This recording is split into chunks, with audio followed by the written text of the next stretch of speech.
Hey guys, welcome back to the channel. This is a story about what if Naruto gives up on Konoha.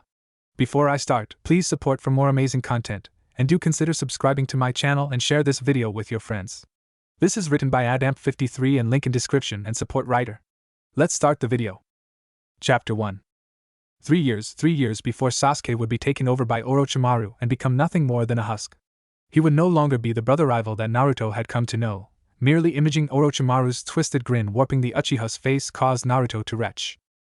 This had all happened because he wasn't strong enough. He had tried his best to bring his brother back, even tapping into the Kyuubi's chakra and using his strongest jutsu, the Rasengan. It had all been for naught, as even in brute strength the curse-enhanced Uchiha had outdone him and shoved his lightning-covered fist through Naruto's chest. The blonde was lying in the hospital covered in bandages. If it hadn't been for Kyuubi's regenerative powers, he was sure even Tsunade wouldn't have been able to fix him in time. He had just finished having a drag-out fight with his godfather Jiraiya. The white-haired man had been anime that he abandoned trying to save Sasuke for a few years and focused solely upon using the Kyuubi's chakra. That was another source of the blonde's anguish, when he had told the old pervert that he didn't need the Kyuubi to be a great ninja. Jiraiya, growing more and more frustrated, had told the blonde that he was wrong. He had come out and told Naruto that with the exception of his fight with Kiba, Naruto hadn't won a single fight without having to rely upon the Kyuubi. Flashback. God damn it, Naruto, listen to yourself. Every fight you've ever won has been because of using the Kyuubi's powers. You beat that girl named Haku because you used the Kyuubi. Against Orochimaru you used the Kyuubi's chakra to defeat his snake summon. Kiba, you only won because of a lucky fart, for God's sake. Without Kyuubi you wouldn't have been able to open your chakra points after that Neji closed them in the Chunin exams. Your fight with Kabuto was a draw, and that was only because he played with you so long that you surprised him. Then even with the Kyuubi you couldn't defeat Sasuke and force him to go back to the village. He trounced you because you couldn't draw on enough of its power. Naruto's eyes had flashed red. He had flinched as every point of his own incompetence was laid out in front of him by his own godfather. Why don't you just come out and tell me that I'm worthless as a shinobi? You don't want me, and you just want to use me for the Kyuubi's power. Well, face it, Naruto, you don't have anywhere near the skill to face Orochimaru. Don't even start thinking about Akatsuki. Tears had started streaming down the blonde's face. Then teach me Erosenin. Teach me like the third taught you. You don't have a fuzzball sealed in you, and yet you were able to send Itachi and Kisame running. The tall white-haired sage had crossed his arms with a determined look on his face. I'll only train you if you promise to give up on Sasuke and to let me teach you how to use the Kyuubi's chakra. The blonde had merely sat there for several long minutes. His blonde hair hung like a curtain, hiding his blue eyes from a world that he seemingly didn't want to see. No. What did you say? The sea of blonde hair raised as the young ninja rose to face his godfather. No, I will not give up on Sasuke, and I will not use the Kyuubi's chakra. If you aren't willing to help me, I'll learn on my own. I will use every resource in this village and become a shinobi that the world has never seen. His eyes remained light blue but colored by a spark of determination that showed the world that nothing would deter the blonde from this path. Jiraiya had left after that, telling the blonde to have Tsunade contact him when he was willing to become a real shinobi and stop being a foolish child. Jiraiya had then left the village to manage his spy network but left a toad behind with the Hokage, if she needed to recall him. Several days later. Despite his urgent protests, Naruto had been forced to stay in the hospital and strapped down by Tsunade after the blonde's third escape attempt. The blonde, having wanted to get out as soon as possible, walked out of the hospital at dawn, pink just starting to surge across the sky, banishing the darkness of the previous night. Naruto had thought a long and hard while in the hospital about the things he needed to learn and how he would acquire it without Erosenin. The sage would have been fond of knowledge, but he had sworn an oath that he would not keep relying upon Kyuubi to do all his fighting for him, that he wouldn't cripple himself by having to use the beast's chakra. From now on the fox's chakra was off limits, and he would grow strong without the old pervert's help. Walking through the village was strangely comforting at this time of day. The average citizen was still asleep, unable to glare at him or whisper behind his back. The village was empty of the living, leaving the quietness a blanket fallen upon the sleeping populace. He was able to walk through parts of the village he usually avoided. The vendors' shops worn by age and time, boarded up for the night. The marketplace was quiet, and the silence welcomed him far more than the hustle and bustle ever had. Not many had ever seen behind his mask enough to know, but the blonde had always preferred the silence to noise. Not to say he didn't enjoy people. What type of attention-starved orphan wouldn't like people? He merely liked a quiet conversation over tea, the problem with that being a calm and collected Naruto. Hell, any type of Naruto that wasn't stupid and perpetually happy would anger the villagers, so he had simply adopted the facade that seemed to anger them the least. The glares and heated whispers had nothing on the weekly beatings he had gotten before adopting his mask. The healing the Kyuubi gave him was the only reason that he wasn't permanently disfigured by his 8th birthday. The blonde ninja looked up and found himself staring at tall support columns made of granite. Beyond them stood a red wall with a single pair of double doors and a plaque. The plaque read simply Konoha Public/Shinobi Library. He had been here once before as a young kid seeking shelter from a thunderstorm. The old bat in there had chased him off with her cane, forcing him back into a storm that was later coined Storm of the Century. Naruto smirked wryly as he considered that day. I suppose life wasn't interesting enough for me without having to dodge lightning. He glanced down at the first-size hole in his orange jumpsuit. I guess I'm out of practice. The whiskered shinobi walked forward and past the columns. When he passed the column he was a small malnourished blonde. When he walked out the other side he was a stocky brown-haired chunin with hazel eyes. Entering the library he took the time to look around. There were thousands of books, shelves upon shelves, the colors blending together into patterns that defied order and reason. The now brown-haired man walked up to the help desk. Excuse me, miss, could you possibly direct me to the shinobi training section? The young blonde who had been at the desk stood up, smoothing out her plaid skirt, as she blushed slightly. Of course, Shinobi-san, I'll show you personally. A few minutes later, the young blonde woman was scurrying out of the shinobi section with a smile and deep blush. The genin turned chunin nodded content with himself after he dropped his fake smile when the blonde was out of sight. Cultivating a good standing relationship with her might serve to allow him to gather information or bend some of the rules to better suit his needs. He knew his weaknesses. He had purposefully not tried too hard to improve. It wasn't that he didn't try, it was merely a lack of focused intent. A strong demon would bring on more anger by the villagers, so his work was lackluster. He had actually taken to writing as plot's development was something he could think about while pretending to be working hard in front of the numerous sensei. When Kakashi had come around he had been willing to work hard, but the man wasn't interested in training them in anything but teamwork. Next had been Jiraiya, and for once the blonde was taught a technique and didn't let himself get distracted. He had learned the Rasengan in a record-breaking month as where it had taken the old pervert a year. Now, however, he had a reason to get stronger. Jiraiya's message had indeed pounded home. Holding himself back and pretending to be stupid wasn't helping him to win battles. Without the Kyuubi he would be dead from any one of the opponents he had faced so far. The disguised blonde slowly walked through the training section. First should be taijutsu, as I don't actually have a style yet. Several hours were spent looking through the various taijutsu styles. After reading each one he would create a single disguised shadow clone with that style in mind and send it to a training ground to experiment with the style before dispelling to inform the original of the feel of the style. Goken, the style Lee and Guy used, was a hard-hitting style relying upon great feats of strength and speed, but he merely wasn't comfortable using such a straightforward style. There were numerous other clan styles that were kept in public record. Naruto soon figured out exactly why the generic versions of clan taijutsu weren't kept secret. The blonde couldn't use them at all. They weren't a matter of strength or speed. His body just wasn't built for the movements the styles required. It was like asking a lumberjack to do a ballerina's dance. The attempt could be made with practice, but no true progress could be made on that path. Dozens of taijutsu styles, but none of them felt right. The blonde was beginning to feel pressured to try to find another teacher, but as is he didn't want to go to a teacher with his paltry skills. In frustration the genin slapped his hand down on a taijutsu style, subconsciously channeling a small amount of chakra through his hand. He watched in amazement as the letters of the style rearranged themselves, forming new words. Whirlpool style. The more Naruto read the more entranced he got by this style. It seemed to call to him and address all of his skills with the perfect fit. He grabbed the scroll, letting the chakra flow from his hand stop, and watched the whirlpool style once more hide behind a generic taijutsu style. As much as the blonde wanted to run out the door and use chakra-enhanced leaps to a training field to try this style, he restrained himself. The mask of impulsiveness and idiotic happiness was fake, but after acting for so long it became hard to not act by instinct. Naruto spent the rest of the day looking over ninjutsu, genjutsu, fuinjutsu, kenjutsu, health books and several scrolls on the preparing of herbs as both medicine and poison. Naruto knew that if he was going to take on a Sannin, quite literally one of the strongest shinobi in the world alive, that he couldn't afford to over-specialize. Being a specialist allows you to become predictable and easy to counter. The sky was beginning to darken when Naruto finally stepped out of the library, stars beginning to poke through the dark blue of the sky.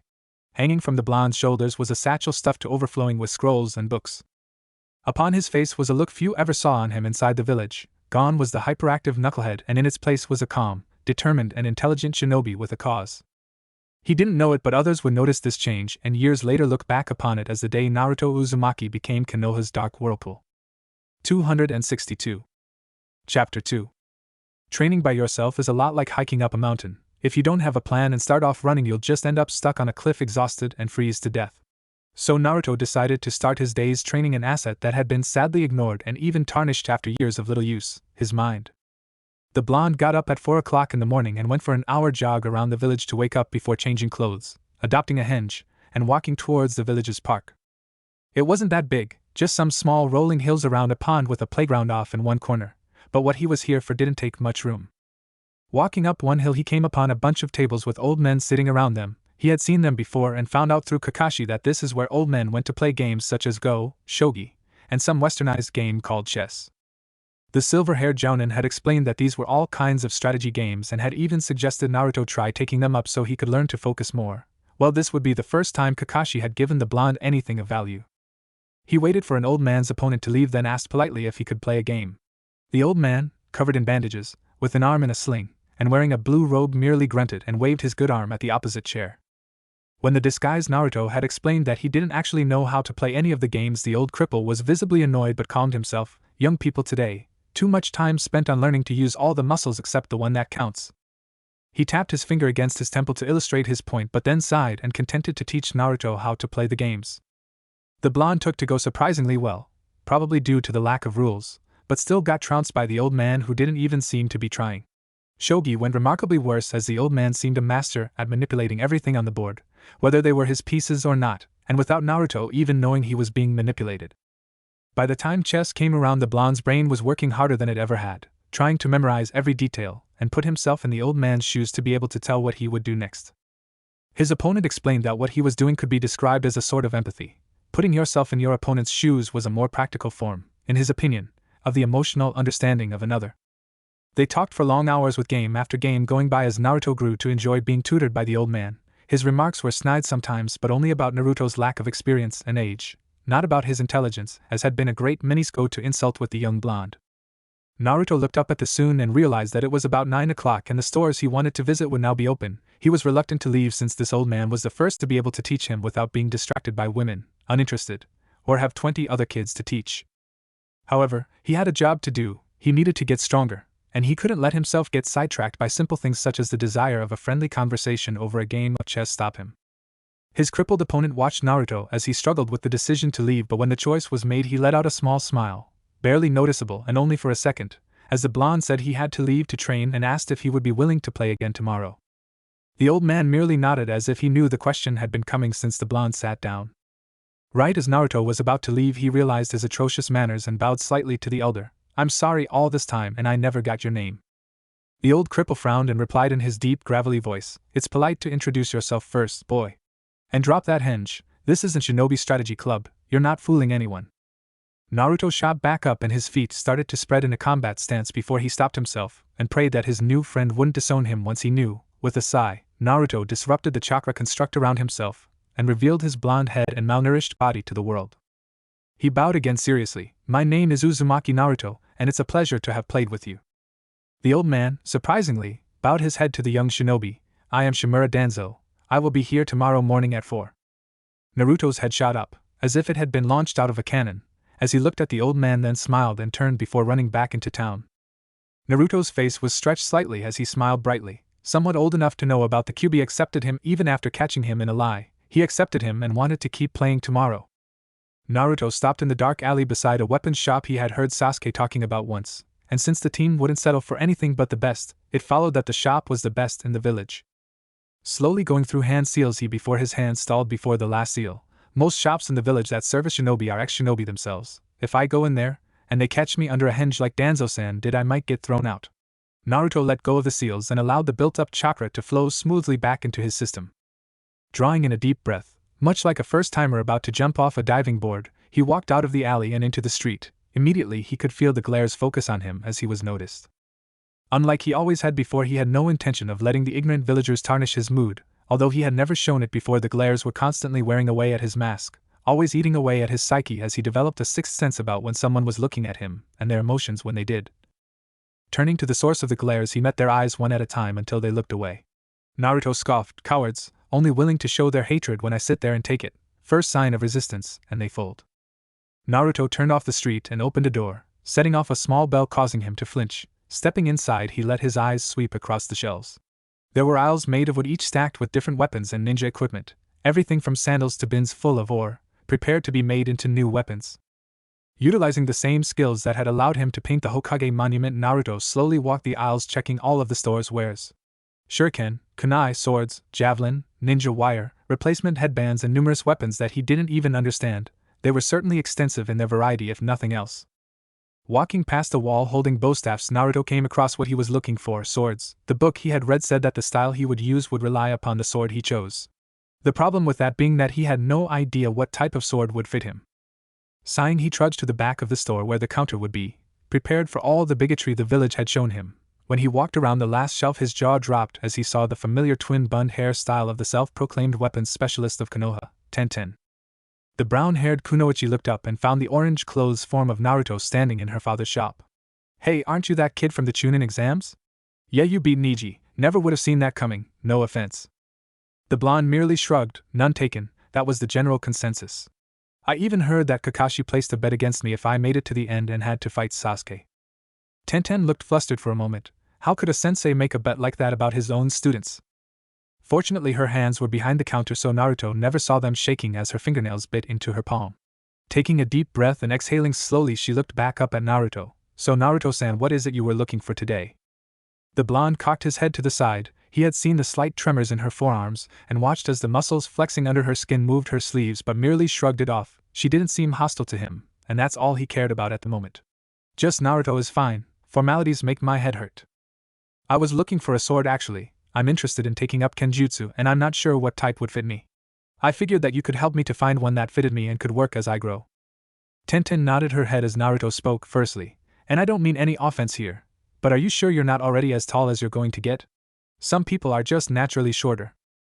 Naruto nodded. He could see how it might look that way for people who didn't know his life.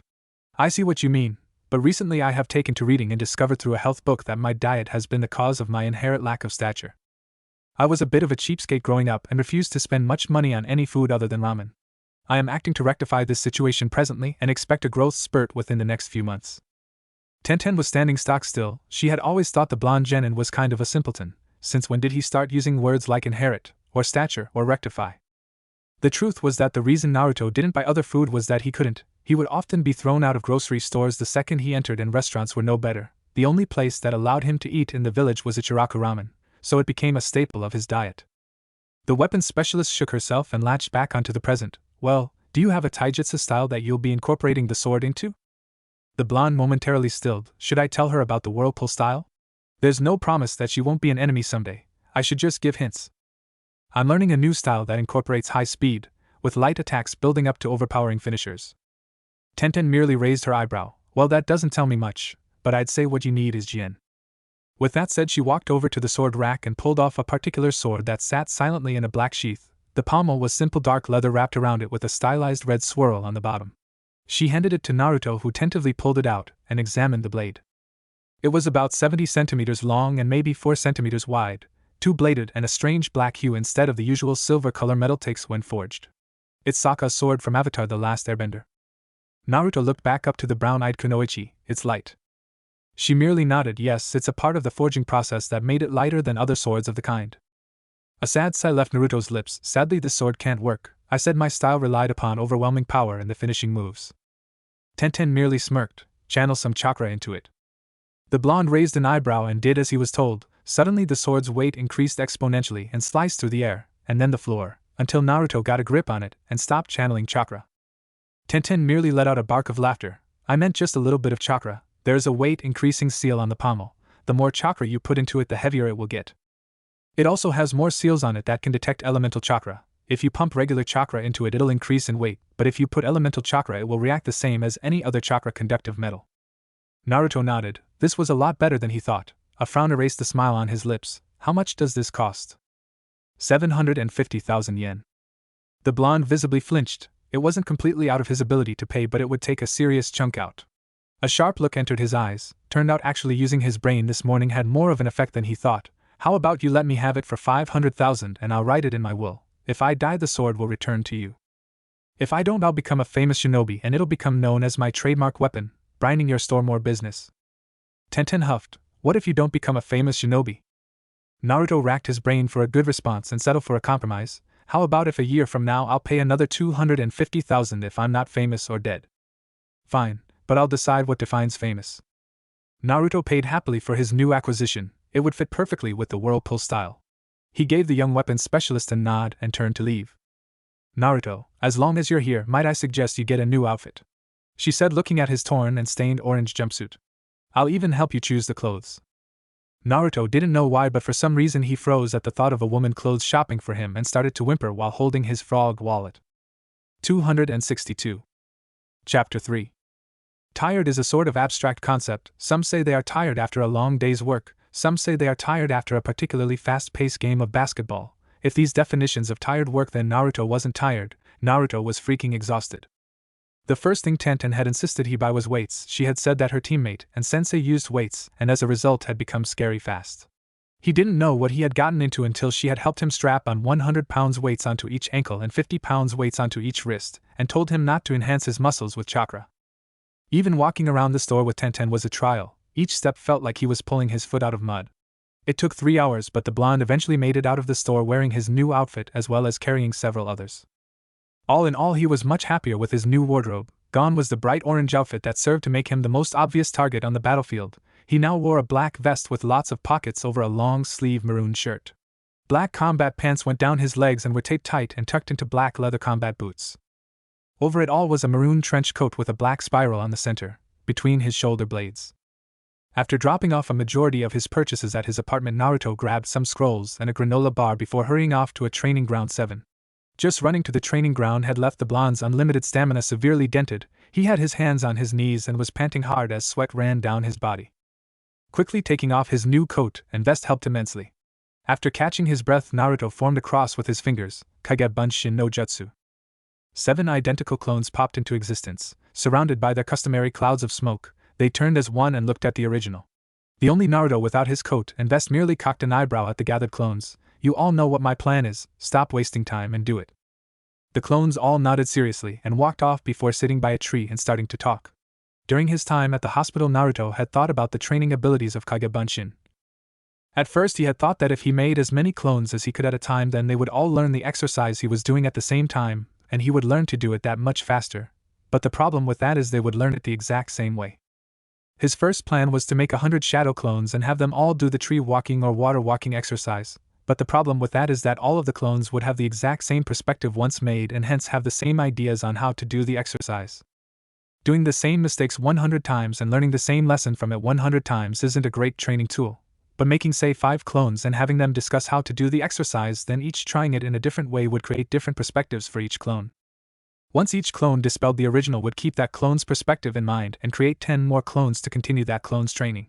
As he did this for all of the clones, he would gain training through different experiences and learn the lesson from each clone before making more clones to learn from their mistakes. While his clones went off to discuss different ways to increase their chakra control, the original started running laps around the clearing.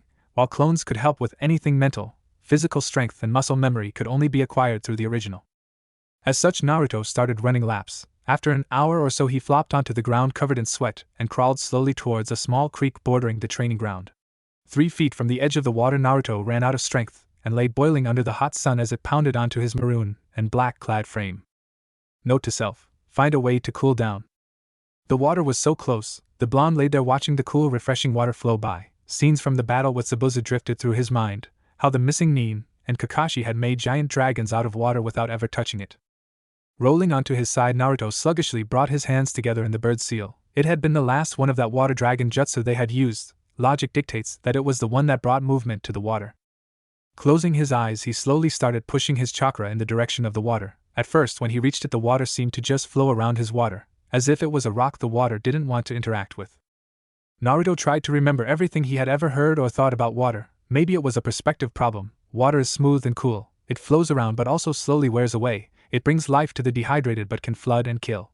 It is the element most closely related to giving life. Naruto's muscles relaxed as he thought about the cooling element. It had such strength, but it was seldom recognized for its power. As Naruto pondered the life-giving element, he didn't even notice as his chakra changed. Water was slowly being sucked up through his extended chakra like through a straw until it came into contact with his fingers. As the cool water touched his fingers, the blonde let out a startled shudder in surprise and his concentration was lost. The first touch of water was followed by more as all the water held suspended in the air crashed down onto his overheated form. Naruto sputtered and coughed much like his chakra was doing as a cold breeze raked along his now soaked body.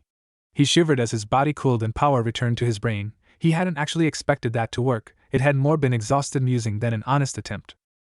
Rolling onto his stomach and hauling his body into a sitting position, the whiskered shinobi put his hands back into the ox seal and slowly pushed his chakra back towards the water.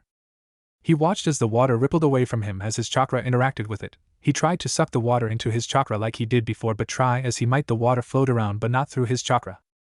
3 hours later, the blonde stood up with a sigh as he let his chakra sigh. As much as he wanted to continue trying to get the water to move, the most he had managed was to get it to start to bubble, but he simply didn't have time to continue wasting. Fortunately, there was more than one of him. With crossed fingers, Naruto again summoned Kage Bunshin. 5 popped into existence. It seemed that the chakra control exercises he had his clones do earlier had paid off. He already knew 7 different ways to do the tree and water walking exercises. Okay, you 4, go out to different places and just observe how water moves for an hour, then come back here and try to get the water to move again. You go back to the library and read anything you can find on water manipulation and then disperse. The clone saluted and turned before running off into the trees towards the village. Naruto walked over towards his bag and pulled out a few scrolls before making clones and passing them to each. Okay guys, learn the jutsu in those scrolls, and once you've got them down, come at me with them. Try to sneak up on me and hit me with them. No lethal levels, but other than that anything goes. As the clones went to hide and study in the forest, the original walked into the center of the clearing and pulled out his new sword before going through some basics of the whirlpool style and adding the sword into the movements. He was only doing the first 4 movements of the style at a time. An hour later, he stabbed his sword into the ground and started going through the movements without the sword. Slowly his movements became more and more smooth and he flowed from one into the other, even plucking his sword from the ground mid-movement and continuing through it until he was gracefully dancing through the movements as he faced imaginary opponents. Suddenly a spear made of water racketed towards the blonde's back. Having sensed the spear's approach, he turned and neatly sliced it in half, causing it to disperse and having the water splash all over him. A clone walked out of the trees smirking openly at the original. Hey boss, guess what I found out? The clone's voice was positively singing with smugness as he quickly ran through hand seals, bringing up 3 more water spears that slowly started to float around him.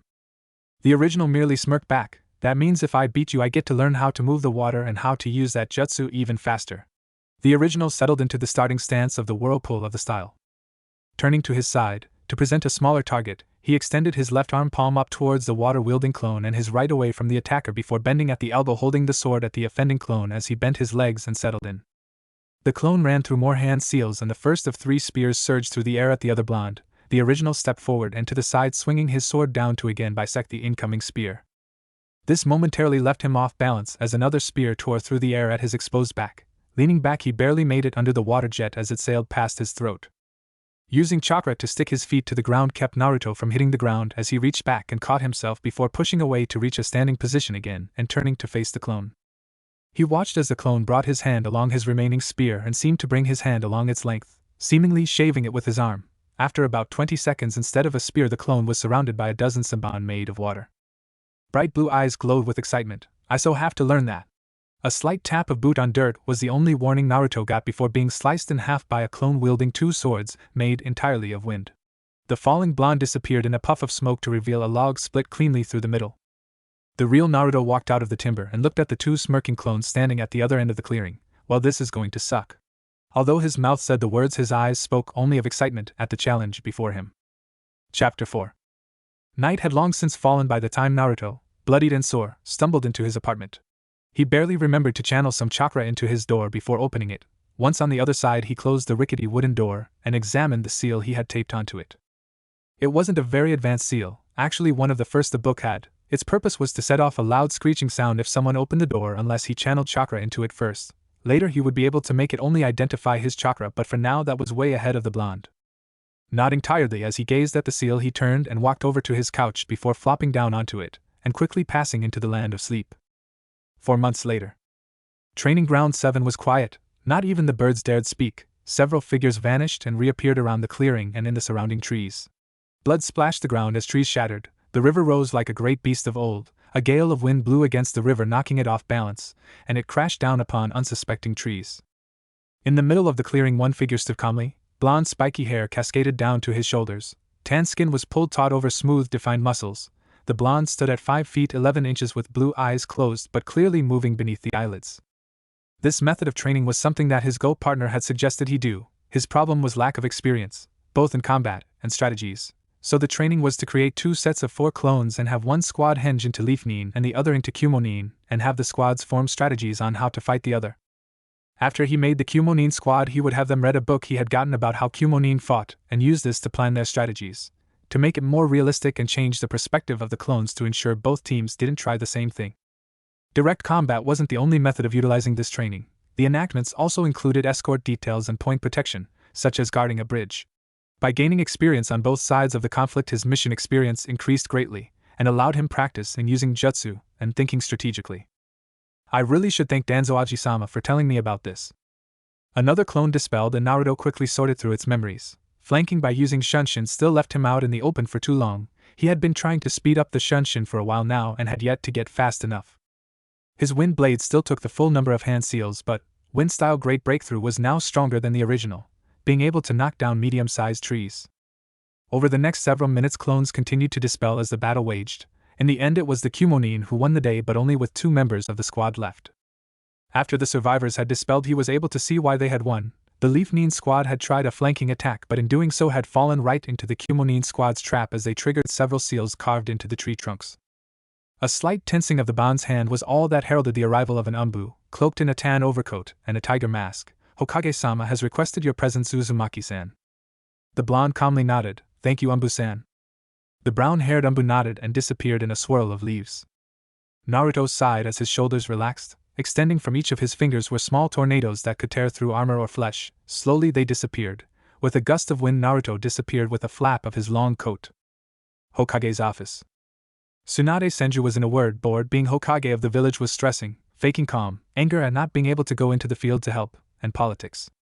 4 months ago, her old teammate Jiraiya had come to her asking her to order all the jounin in the village to not train Naruto so, in his words, he would stop deluding himself and come to his senses about proper training for a Jinchuriki.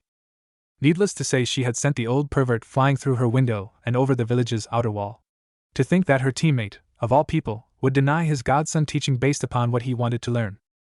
She had of course kept an eye on the boy's training, and in all honesty his progress amazed her, and beyond all of that is besides the occasional training question, he didn't go to any of the jounin, or even herself for teaching. He was getting everything from the library and watching other shinobi train. Regardless of her desire to see Naruto continue to grow stronger, the council had demanded that as a shinobi and asset of the village, Naruto be sent out of the village on missions. She had talked to her Umbu a moment after she found a suitable mission and sent them out to gather Kakashi, Naruto, and Sakura. The blonde Hokage had taken on Naruto's teammate Sakura as an apprentice shortly after the Uchiha had left, and the girl showed amazing promise, much the same way she had when she was that age. It was the almost perfect degree of chakra control and slow building of her chakra reserves that was going to make her great. She would never sling around massive jutsu like Naruto or Kakashi could, but she was already well on her way to learning how to use Tsunade's strength techniques and had begun healing small injuries. Kakashi was a source of worry for the young-looking Hokage. After Sasuke's defection, he had buried himself in missions. He blamed himself for not convincing the Uchiha to stay and then for not training Naruto well enough to stop him. She didn't understand why the silver-haired jounin didn't stay in the village and help Naruto to grow stronger, but then again, maybe Kakashi just wasn't the teaching type. She had read up on the training he had given his team and, in all honesty, if it were anyone else they probably would have died going into the Chunin exams so unprepared. All he had taught Naruto and Sakura was the tree-climbing exercise. She couldn't even accuse him of favoritism. Until the Chunin exams he didn't teach Sasuke any better, and even then it was only on orders of her sensei, the third Hokage. Tsunade sat up straighter as her door was pushed open with a cane. Few people would be brave or stupid enough to open a Kage's door without knocking. Limping calmly through the door was her sensei's old advisor and rival Danzo. Calmly she offered the old cripple a nod. Danzo-san. The old shinobi bowed his head, but his sharp brown eye never left those of the blonde Hokage-sama.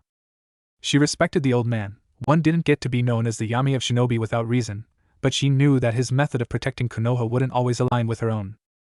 To what do I owe the pleasure? Danzo merely kept a calm gaze on the Hokage. He knew she definitely didn't think it was a pleasure for her to deal with him, but he was necessary, and they both knew it. I understand that you're sending the Jinchuriki on a mission. I also know that you don't have a 4-member for the squad. Tsunade nodded. She would have to find his source for confidential information again. I'm assuming you're here with a recommendation, otherwise you wouldn't be wasting my time. The old cripple merely nodded and brought a folder out of his robe and tossed it onto the blonde's desk. Tsunade picked up the manila-colored folder and opened it to be shown a picture of a pasty white kid with a bowl cut and a smile, so fake it angered her for a reason she didn't entirely understand. Typed out next to the picture were the pertinent pieces of information. Name, Sai, no last name. Age 14. Main skills, Kenjutsu, Ninjutsu, specialized ink style. Secondary skills: taijutsu, speed training, genjutsu, torture and interrogation. Mission completion: D ranks unknown, C ranks 15, B ranks 13, A ranks 4, S ranks 0. Quite the candidate. What I want to know is what his true abilities are. You would never give me an accurate record of one of your little root ninja. Danzo's frown deepened. He didn't like that it was being insinuated that he lied to the leader of his village often. It was true, but he didn't like it being said. After all, the Hokages didn't want to know what it was he did in the dark to keep Konoha safe. His skills would put him around High Chunin to Low Jounin, if he were in the regular shinobi forces. Checking for physical tics or any type of tell was useless. She knew that the man was every bit the shinobi she was. The only one stronger in the village was probably Jiraiya. He would only give away what he chose to. The mission could end up being difficult, and the opposition might prove a challenge if she had misjudged her apprentice or Naruto's progress. Fine. Have him here in 5 minutes for a briefing. She closed the file and pushed it back across the desk to Danzo. The old shinobi used his good arm to grab the folder and tuck it back into his robe. He's already outside. Merely call him when you're ready. With his piece said, he turned and hobbled out of her office and disappeared after closing the door. The blonde sighed. Danzo obviously knew something he wasn't telling, was interested in the mission or was interested in Team 7, but she'd have better luck fighting the Sage of Six Paths than prying answers out of the old coot. The door opened again and a head covered in pink hair poked out from behind it. Morning sensei, you called for me? Yes, Sakura, I have a mission for you. Please wait for your teammates. The pink-haired kunoichi nodded contently and walked over to a couch before sitting down and pulling out a book. One of the very books Tsunade had assigned her to read. It dealt heavily with the mending of bones. Deciding to have a drink before dealing with the village's most hyperactive blonde, she loved the boy, but his voice gave her a headache. She reached low into a bottom drawer and pulled out a small saucer and a bottle of high-priced sake. Sakura shook her head as she watched Tsunade take a pleased sniff from the bottle before she started pouring herself a drink. Hello, Oba-chan. Sakura, the deep voice parted the silence in the room calmly, but Sakura's head shot up and Tsunade shot back in her chair, spilling her sake all over her open top. It had been decades since anyone had managed to get so close to her without her detecting them, but standing in front of her was a tall blonde man covered in a large black cloth overcoat, a maroon long-sleeved shirt, black pants and a black vest, finished off with a new black cloth added to his headband, replacing the old blue one. Slowly dispersing around his feet was a cloud of smoke. He used Shunshin and has managed to gain more control over it, which is why there is so little smoke, but how did he make it silent? Naruto, next time use the door. Sakura in the meanwhile simply stared at the well-built blonde. Naruto? She couldn't believe it. No way had 4 months changed him so much. There was no way that her loud, scrawny teammate had changed into a tall, handsome man in 2 months. Naruto turned his head and looked over at Sakura before letting a small smile face. While before his smiles had been like staring at the sun, now they were more like a pleasant scent wafting in as you passed a bakery or flower shop.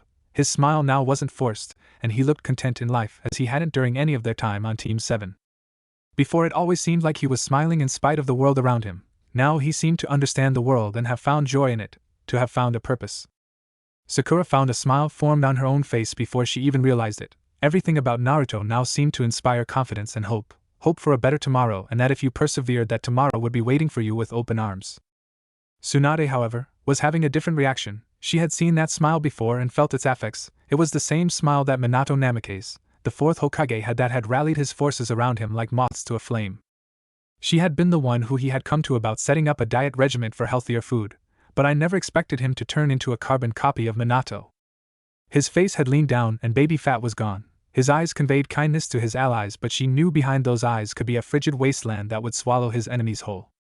She couldn't see much since almost all his skin was covered, but her years as a medic allowed her to quickly take stock of his muscular condition. He was built for speed but by no means weak, as his muscles took on a more springy countenance. He seemed highly flexible and his movements wasted little energy. Then looking at his clothes, she knew there would be problems raised at the next council meeting. He was basically wearing a copy of his father's clothes, just with a different color scheme. Between that and his now mature face, no one with half a brain would be able to refute the truth of Naruto's heritage. Naruto calmly walked over to Sakura and the two teammates began talking in hushed tones as Tsunade watched from behind her desk. Even just hearing his voice seemed to make the office more comfortable, like there was less of a burden on her shoulders. The room for that second seemed no more daunting than a sake bar she used to hang out at with Jiraiya and Orochimaru when they were genin. A knock on the door shattered the atmosphere and every bit of the ground-shaking responsibility returned. I hate this job. Shaking her head to clear it of such thoughts, she raised her voice. Enter. Silver, gravity-defying, hair poked in through the door, soon followed by the rest of the man. Kakashi walked calmly towards the Hokage's desk, not even bothering to put away the Ika he was reading. As always, his eyes were actually panning the room. taking in threats and possible weapons until his eyes landed on Naruto. The color drained from his face, and his feet stuttered, bringing him to a premature stop where he lurched drunkenly on his feet. Minato-sensei? Naruto merely turned to the jounin and scoffed, "No, Hatake, I am not my father." Eyes went wide as the last word was uttered, and Tsunade ran through quick hand signs and slammed her palm down on the desk. Purple energy surged along the floor, walls and ceiling, creating an impenetrable, and most importantly soundproof, barrier. Tsunade turned to glare at Naruto, a glare mixed with anger and worry. "Where did you get that information, Naruto? And why would you say it so casually when there could be spies around?" Naruto turned back to her, and the look in his eyes made her flinch inside. "I figured it out by looking in a fucking mirror, Bachan. And I didn't know, I was fishing for confirmation when I said that, and I got it. You knew, both of you knew, and never told me. What, because I was too stupid to know to keep it quiet if you explained it to me?" Tsunade could see the despair in his eyes. He thought they didn't believe him trustworthy. "Naruto, we just didn't want there to be any chance of anyone finding out. Your father had a lot of enemies." Naruto's fist tightened, but otherwise he reeled back in his anger. He had figured it out a month ago, so had time to deal with his emotions. Another thing, he'd have to thank Danzo for teaching him. Emotions are useful, but you must be careful in using them lest they end up controlling you. "It's fine, Tsunade-sama. I understand your reasons even if I don't agree with them." Naruto's tone was cold and professional, and somehow just not Naruto. Without that warmth, it was as if he had changed into someone else. Sakura merely looked lost. She didn't know much about Kakashi-sensei, and he didn't talk about him much. It turns out that Kakashi-sensei was Naruto's father, and a great shinobi if he had so many enemies. Kakashi was finally getting his feet back under him. "I'm glad you're taking this so well, Naruto. It just goes to show how much you've grown up and how strong you've gotten." This was the wrong thing for him to say as the blonde rounded on him. "How would you know how strong I've gotten, Hatake? It's been 4 months since you've lost your precious Uchiha to dump all your training onto while me and Sakura wasted away hoping to be taught anything. In all that time you never once came to offer your help as my jounin-sensei. It was as if as soon as Sasuke was gone you had no interest in our team at all." With each harsh word the jounin seemed to sink into himself more and more. It was true that he hadn't gone to help Naruto as he should have. He had been too afraid of Naruto accusing him of not making it in time to help him bring Sasuke back at the valley. Instead, he had buried himself in missions which had not given him any time for anything in the village but passing out and having his wounds healed. Tsunade watched as Naruto ripped into his sensei but eventually had enough. "All right, Naruto, enough. I realize you're mad, but his rank dictates him as the leader of this mission, so you will obey him as your superior officer." After making sure he understood her meaning, she raised her voice and looked at the door. "Sigh. Get your pale ass in here." The door opened and in stepped a pasty white kid wearing black pants and a black shirt that only covered his chest and one arm. "Hello, I am your new teammate for this mission." The black-haired teen glanced around the room before locking his eyes on Naruto, who was still trying to calm his rage. "You look as if you're going through a woman's period. From now on your name is Les." Chapter 5. Naruto latched onto the familiarity of being insulted and used it to claw his way back to the calm, rational part of his mind. Despite all the training he had been going through, he was still only a 14-year-old boy and prone to emotional flux from time to time. By the time he was once again calm, the black-haired boy, Sai as he claimed, was standing next to Sakura in front of Tsunade. The blonde Hokage saw that Naruto had calmed down and mentally thanked the rude agent. "Okay, Team 7, your mission is to protect the ambassador of Kumo and his son during their visit to Konoha for the annual neutrality treaty. The ambassador is a close advisor of the Raikage and is pro-alliance with the Leaf. He is almost solely responsible for the good relations we've had with Kumo these last few years. Others in the Raikage Council have reportedly not been so kind. You will pick him up from his guards at the border, escort him here, follow him here as if this were any village, and then escort him back to his guards, who will meet you 3 days after you take custody of the ambassador." Kakashi nodded seriously. "What rank would you assign this mission, Hokage-sama?" The blonde Kage waved off his question. "Merely a B rank at the most. A majority of the time will be spent in the village. You will need to leave tomorrow morning to arrive on time for the ambassador, so get going early." The members of Team 7 nodded and started to walk out of the office. "Naruto, stay back for a moment, would you?" The whiskered blonde stopped and turned, waiting for everyone to leave before closing the door. Once the door was turned, Naruto raised an eyebrow and grabbed a small spider off his shoulder and examined it. There were no eyes and it was completely black. He channeled a small amount of chakra through his palm and the spider seemed to disintegrate into black ink on his palm. Tsunade sighed. "Your new teammate, he seems to be the curious type." Naruto grabbed a tissue from her desk and wiped the ink off his hand. "Is he what you wanted to talk about?" Tsunade shook her head and looked at Naruto seriously. "No, Naruto. I want to talk about the ambassador's son. The Nara have identified him as a linchpin that could start the 4th Shinobi War." Naruto's blue eyes zeroed in on her own, as sharpness previously absent entered. How, he asked. If he were to die, and it were to seem like Leaf Neen were responsible, then the ambassador would withdraw his support for Konoha in Kumo's council. The same could be possible if the ambassador himself were to be killed. We need the sun and the ambassador to make it back to the border safe, or before long Kumo could declare war on us. After that, IWA would see a chance for revenge and join Kumo. This would cause us to call on Suna's debt to us from the failed invasion, and the world would be plunged into war.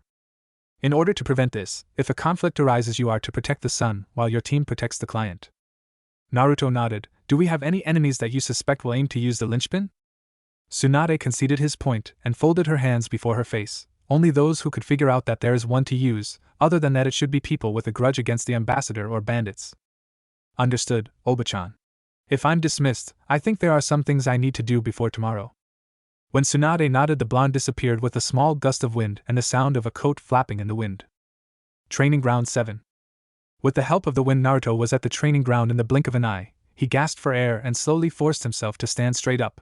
That jutsu was still tiring to use for such long distances.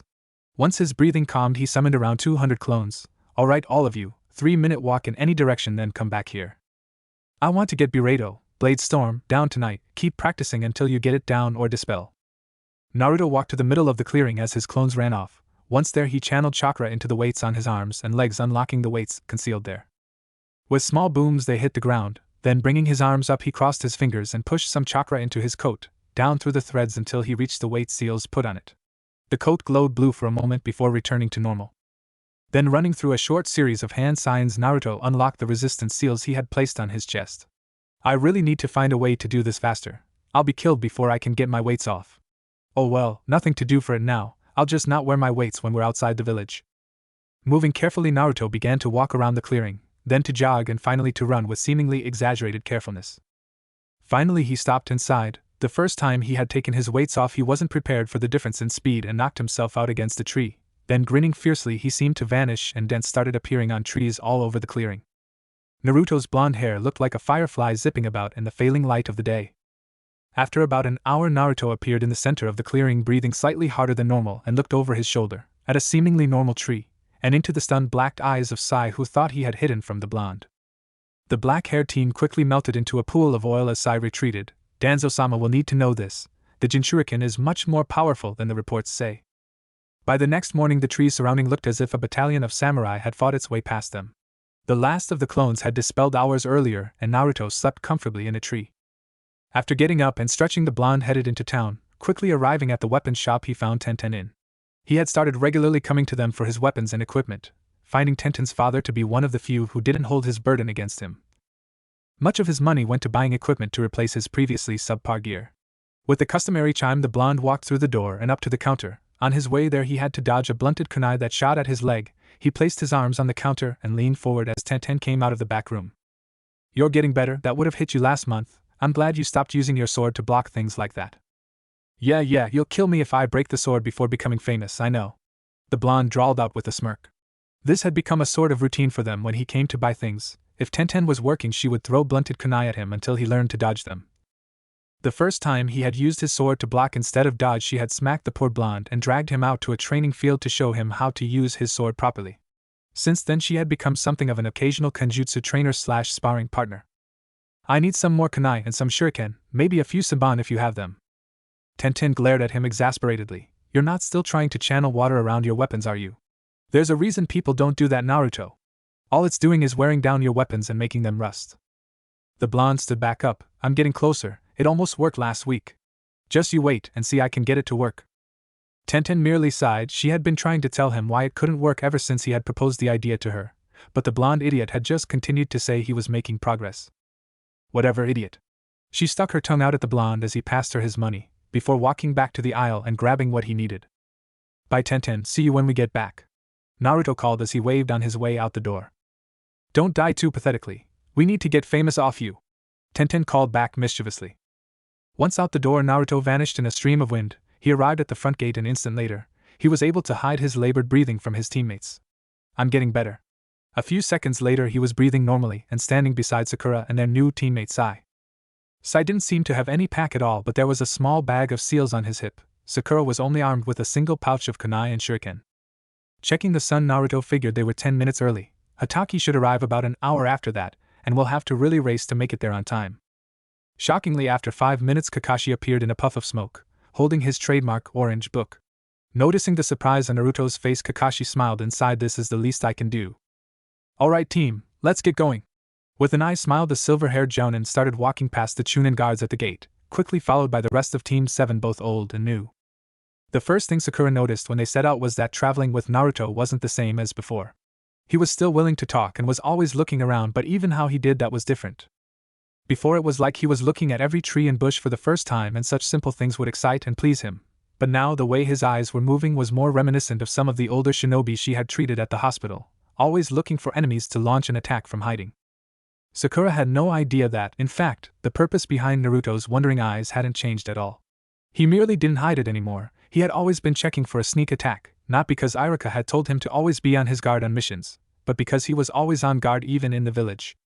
Too many times had relaxation cost him a cuff to the back of the head from a disgruntled villager, and he had realized that all too easily those hands could have held a dagger, and his life would be over. Sai had been watching Naruto as well. He approved of the way the blonde was aware for enemies, and he had grown a certain wariness of the blonde Jinchuriken after watching him train. Fortunately, Danzo-sama's orders don't involve any offensive action against the Jinchuriken unless he tries to defect or is captured. In accordance with his orders, he had tried to befriend the blonde. He had read more than a few books on friendship, but seemingly he didn't have it down yet. The books said nicknames that were slightly offensive to the person to whom they prefer was a good thing, but whenever I refer to Naruto-san as less, he gets a strange look on his face. It isn't anger or aggression, but it does share some commonalities with the two. I'll have to research this later. Kakashi wasn't even pretending to read his book. For once, he was acting like the legendary shinobi that he was. The dressing down Naruto had given him kept replaying in his mind, over and over. He had let Naruto down, both before and after Sasuke left. "I won't let you down again, Naruto."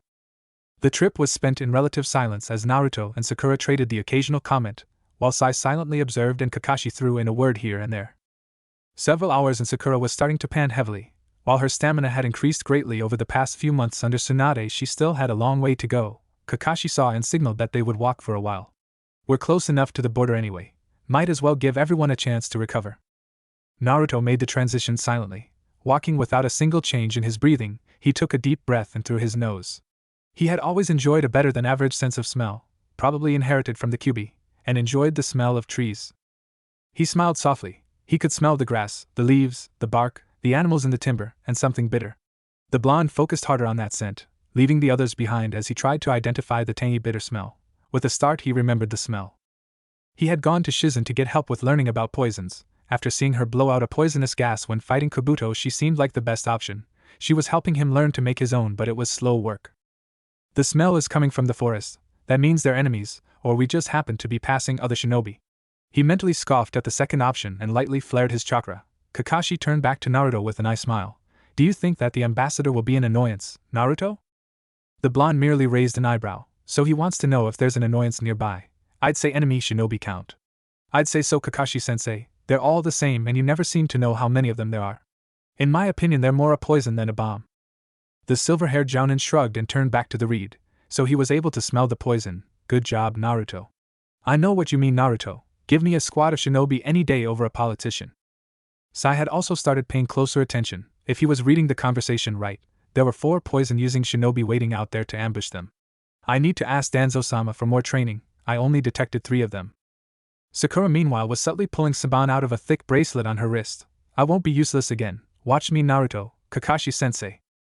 Apparently the signal had been given as kunai seemed to erupt from the trees, falling upon the team like a fresh summer rain. However, the team was more than ready. Naruto ran through a quick series of hand signs before throwing his hands up in the air wind style, Yuendo Oru, wind wall.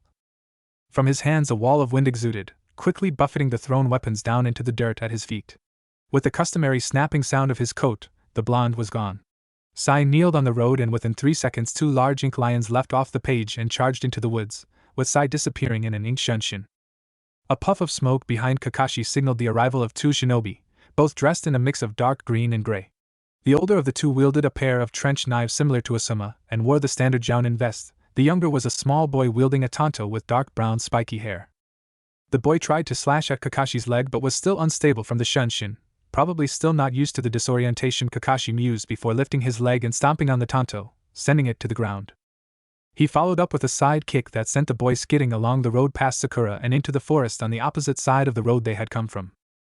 Sakura nodded to her sensei and took a soldier pill before jumping into the forest after her opponent. With the genin gone, it was now only Kakashi and the other jounin. The man was around 5 feet 11 inches with a barrel chest and an X-shaped scar on his cheek. His brown hair was starting to gray and fell messily around his head. His forehead protector was old and had dents and cuts from numerous battles surrounding the symbol for the Rain Village. Kakashi sighed, still standing in a relaxed posture after having kicked away the genin. So I take it you're supposed to kill us and take our place.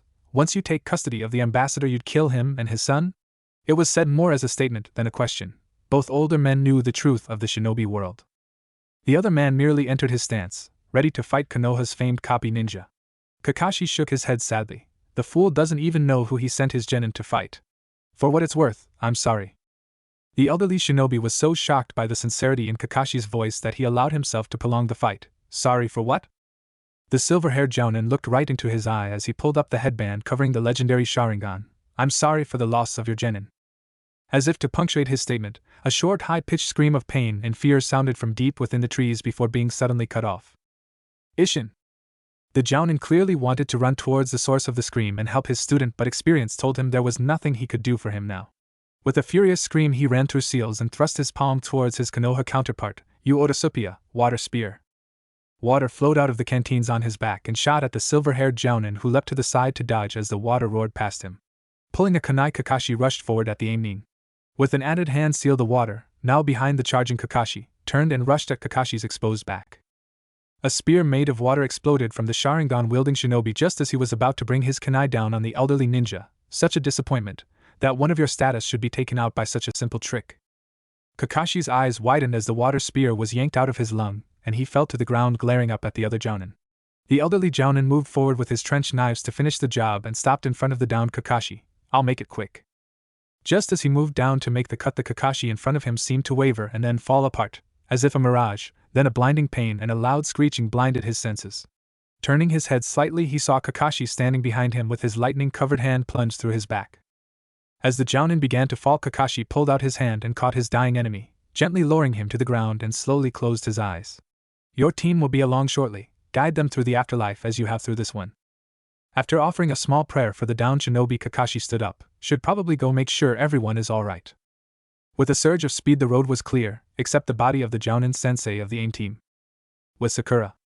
The boy had recovered quickly and pulled out another small tanto by the time Sakura reached the clearing. Give up, girl, your sensei and teammates are already dead. Let me send you to them. Sakura thought about what the brown-haired boy in front of her was saying, growing more and more angry at again being underestimated, of being reminded of how useless she was before. Fuck you. The pink-haired kunoichi charged forward with kunai and samban in hand. With Sai. Sai watched from the trees as a blonde genin wielding nothing but kunai and shuriken tried to fight off his ink lions. For a moment Sai felt pity for the genin. There must have been a clerical error somewhere down the line. This team was not prepared for shinobi-level combat. The second the pity appeared, it was squashed down by Sai's mental shields. With deft hands, Sai pulled out his brush and quickly sketched a squid before bringing it to life. It surged off the paper and used its tentacles to swing from branch to branch like a sloth until it hit the ground.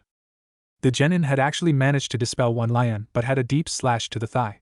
While he was focusing on the remaining ink lion, a completely black tentacle came out of a bush and wrapped around his ankle. It was followed by more and more until he toppled, bound completely by Sai's ink creation. The boy screamed fearfully as Sai brought down his tanto. The cut was clean and the boy's head rolled clear as Sai dispelled his drawings. With Naruto. Naruto stood calmly in the middle of a small clearing. He could hear the clones the other genin had made running through the trees, hoping to confuse him. The wind blew softly around him, nipping at his coat. He closed his eyes and raised his voice to the forest around him. Your teammates are already dead. If you leave now, I won't pursue you. Please just leave. I don't want to do this. A high-pitched voice rang out from multiple directions. My team will never die, and even if they did, what are you going to do? Kill all of me? The voice was mocking and full of fear, and broke Naruto's heart. He opened his eyes and let a single tear roll down his cheek.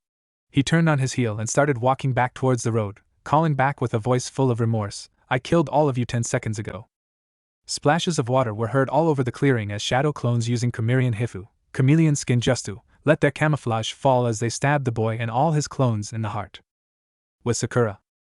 A tanto flashed through the air but missed the pinkhead's jugular. Leaning forward had saved her life. With a quick jab, a saban was stuck deep into the boy's arm. causing him to scream out in pain. With a chakra-propelled leap, the boy sailed through the air away from the young medic Nin, just barely escaping a slash from her kunai that would have spilled his intestines. Sakura stood back up and took a deep breath before steadying. The soldier pill had done wonders to restore her stamina, and the adrenaline rush made it stretch. The boy, on the other hand, was breathing hard, covered in sweat as he pulled out the senbon. After experimentally moving his fingers and arm, he laughed boisterously at the medic. "Is this all you have?" Sakura meanwhile ignored his taunt, doing complex calculations in her head as she figured in body mass, physical exertion, and potency of the poison she had put on the senbon. 3, 2, 1. She flinched as the boy suddenly dropped to his knees, his tanto hitting the ground with a solid thud. A scream tore its way out of his throat as he clawed desperately at his windpipe. Fear and pain etched deeply into his face. Sakura watched on. Subjectively, she knew that she had to wait for the enemy Nin to fall unconscious, but everything Tsunade had taught her screamed at her to give him the antidote now and end his pain. Finally, the screaming stopped and the young tanto wielder toppled to the ground. She waited a few seconds to see if he was faking, then rushed forward and turned him over. She poured the antidote into his mouth and gently worked his Adam's apple with her fingers to make him swallow before using medical chakra to heal his throat. His fingernails had begun to tear through the skin before he had lost consciousness. With barely a whisper, her teammates arrived on the scene. A quick glance sent relief through her body. "They're all okay." Kakashi gave his famous eye smile. "Well done, Sakura. Now we can interrogate the enemy and find out who hired them." Turning serious, he looked at the rest of his team. "You guys will not want to be here for this. Go wait on the road." The three teens nodded and quietly returned to the road. A few minutes later, Kakashi appeared in a shunshin after having disposed of all the bodies. "I'll explain on the road. Can't be late to this one." Nodding, the team started walking once again towards the border. Some minor politician from AIM was offended by the ambassador 2 months ago. Said politician heard about the ambassador's trip to Konoha and hired the team to come ambush us and kill the ambassador. The mission briefing said that we would be a low-level genin team with few missions above D rank. Naruto cocked his head to the side. Technically, we haven't had many missions above D rank, so their intel wasn't quite that bad. Sai decided to pipe in. Their estimation of our strengths based upon the mission documents were incorrect, but the fact that they were able to even get such low-level intelligence means that we will have to report a leak in the Hokage Tower upon our return. Kakashi nodded, conceding the point. "We'll tell it all in our debriefing, Sai." 2 hours later they arrived at the border. Naruto, Sai, take up positions in the trees. Stay out of sight. The boys nodded and disappeared into the trees while their teammate and leader waited for the Kumonin to arrive. An hour later, Sakura turned to her silver-haired teacher and spoke softly. "They're late, Kakashi-sensei." Kakashi didn't even look up from his book as he replied back. "They're traveling with a civilian, Sakura. They might have had to stop multiple times for their client." Eventually the client and his son arrived and the handoff occurred with all the general distrust that shinobi of different villages are known for. The trip was quiet, with only as much small talk as was politely necessary. They did have to stop multiple times for the client who, while not in bad health, wasn't up to shinobi standards. It took the rest of the day to make it back to the village. By the time they reached the village gate, the sky had begun to grow dark and stars were starting to poke through. They escorted the ambassador and his son to the hotel specifically set up for foreign emissaries. It was guarded by several members of Anbu at all times. Once the client was in his room, Kakashi turned to his team. "Okay guys, good job out there today. Go ahead and go home, we'll debrief in the morning." The skin around Sai's eyes grew slightly tight. "We have arrived back in the village. We should go to Hokage-sama and report and debrief." Kakashi seemed to nod to himself as if he expected this. "I understand that is protocol, Sai, but trust me in that one night won't matter, and you do not want to be waking Tsunade-sama at this time of night. Can't debrief if we're dead. But the report must be given promptly when we return." "Sai, I don't know about you, but I'm tired and a tired shinobi may remember events wrong. Is it better to turn in a report fast or accurate?" The pale boy seemed to ponder this for several seconds before slowly nodding. "I understand, Kakashi-senpai." The rest of the week passed quickly. They would show up at the hotel every morning and escort the ambassador and his client to the Hokage Tower. Once there, he would be under protection of the Anbu and the team would be allowed time off. During these breaks, Kakashi insisted that they go to the training fields to work on their teamwork. For once, the silver-haired jounin seemed to be vested in their training and was throwing every trick in the book at them, to make them work as a team and adapt at a moment's notice with perfect knowledge of their teammates' actions. After 3 days of teamwork training, he came to them after lunch, handing them each a slip of paper. "Okay, you three, this is chakra paper, and it will tell me your chakra affinity. Your chakra affinity will tell you which style of elemental ninjutsu you will be able to learn easiest. This doesn't mean you can't learn other elements, but it'll be easiest with your element. Now channel chakra into your paper, and we'll see your elements." The three nodded, holding their paper, and channeled their chakra, causing the paper to glow for a moment. The reaction happened within seconds. Sakura's paper grew brittle and was blown apart by a slight breeze. Sai's paper crinkled until it was drawn tight against his pinched thumb and forefinger. Naruto's paper was split, but not just once. The paper was cut into about 25 pieces that then proceeded to slowly fall to the ground. If not for Kakashi's trained eyes, he would have missed them growing wet and falling at a much higher velocity. Squatting down on his haunches, the jounin tried to pick up one of the pieces, but the moment he tried to lift it, the place his fingers held tore loose with little resistance. Dusting his hands, Kakashi smiled happily at his three students. Well, this is unusual. You all have different chakra affinities. Sai, you have a high affinity for lightning jutsu, Sakura, you have an earth affinity, and Naruto, you have a very strong affinity for both wind and water jutsu. Sakura sighed unhappily. But doesn't that mean you can't train all of us? There's no way you have 4 affinities even if Naruto had 2. Kakashi merely I smiled at the pinkette. It's true that I don't have an affinity in them all, but I do have jutsu from them all and know the training to master each. I am the shinobi with over 1000 jutsu after all. Making a cross symbol, Kakashi made 3 shadow clones and then focused back on his students. Okay, one of these shadow clones will go with each of you and start you on learning to control your element better. This will help you in making the jutsu of your element cost less chakra and be stronger, and will make you understand it better, and able to make jutsu of your own someday like my Chidori. Deciding that a little showing off was in order, he flashed through the hand signs and his fist roared to life, covered in a dancing ball of electricity too bright to look at. He powered down his Chidori and nodded to his clones. The clones nodded back and waked up to each teen. They put a hand on each one's shoulder and disappeared in Shunshin, taking their students with them for more private training. The silver-haired jounin, now standing alone in the training field, lifted his headband and created 12 more clones, all standing with Sharingan bared. The next second the training ground was a war zone.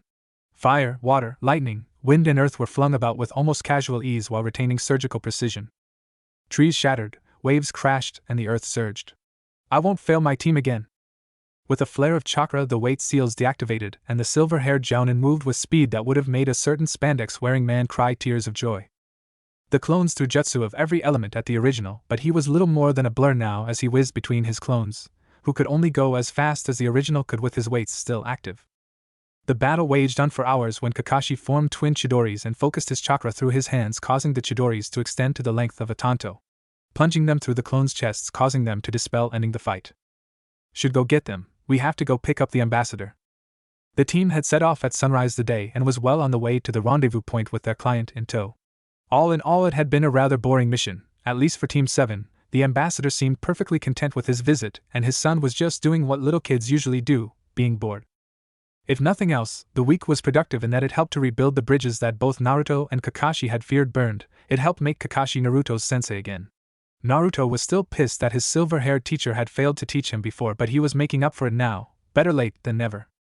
Sai, well, it's not that he opened up, but he did manage to act less like a robotic all the time. He had taken to calling Naruto and Sakura by their names, partially out of self-preservation after Sakura had punched him through a tree. During his morningly shogi games with Danzo, he had mentioned that he was starting elemental training and that he possessed a wind and a water affinity. The old man had always seemed to be interested in Naruto's training and they talked about it often. Flashback. Kakashi-sensei says that the results of the test conclude that I have a strong wind and water affinity. The old man merely hummed thoughtfully. Both are powerful elements. People seem to think that fire and lightning are the most powerful elements because they're the flashiest. Fools who think being a shinobi is about the most obvious and powerful jutsu. The truth is that a senbon to the brain is more effective than a chidori through the chest. Remember this, boy. A shinobi isn't the person with the most powerful jutsu. A true shinobi is the one who does what's needed to walk away once the battle is over. Naruto had just nodded. These types of rants/lessons were commonplace in his morningly games. Danzo would propose a lesson then tell the answer, and slowly add logic until the blonde found himself agreeing. The old man was cynical, there was no doubt about that, paranoid too, but that didn't mean he wasn't right. Through Danzo's lessons he had begun to realize that most of the shinobi he graduated with were still looking at the world through rose-colored glasses. Danzo's words had been passing through the blonde's head fast forward and repeat as he had killed that young nin earlier that week. Sometimes you can't capture an enemy, and if you leave him alive, how will you be able to live with yourself if he later kills a shinobi of the leaf? The words were simple but struck a chord within the blonde. How could he place his desire to be merciful above the possibility of a comrade's death? I'm glad Hatake is taking his job as a teacher more serious this time around. Danzo scoffed with begrudging respect. He respected the man's abilities, but they had never seen eye to eye. He's doing well. I'm learning a lot more than before, Naruto replied with a soft smile before it spoiled into a frown and muttered, not that he could do much worse. He is a skilled shinobi and knows a great many jutsu, but he knows them through the power of his borrowed Sharingan. The Sharingan gives a user instinctive knowledge on how to use a jutsu that they see. Just knowing the answer doesn't mean you can teach the jutsu to another. After all, he never learned it that way himself.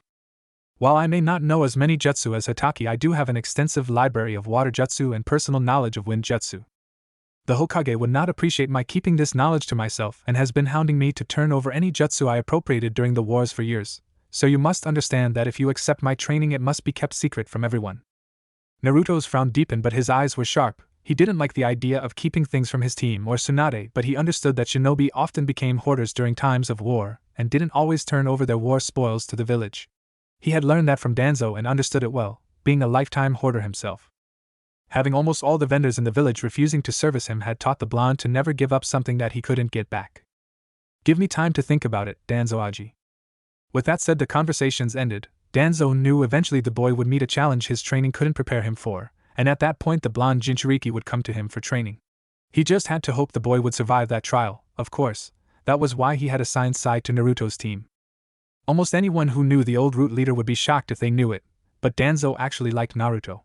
That wasn't to say he didn't see the blonde as a tool and a weapon, but the blonde reminded him of how he was at that age. Young, determined, intelligent, eager and loyal. The paranoia wasn't there yet, but Danzo was trying to drill that into him without the loss of teammates to help create it.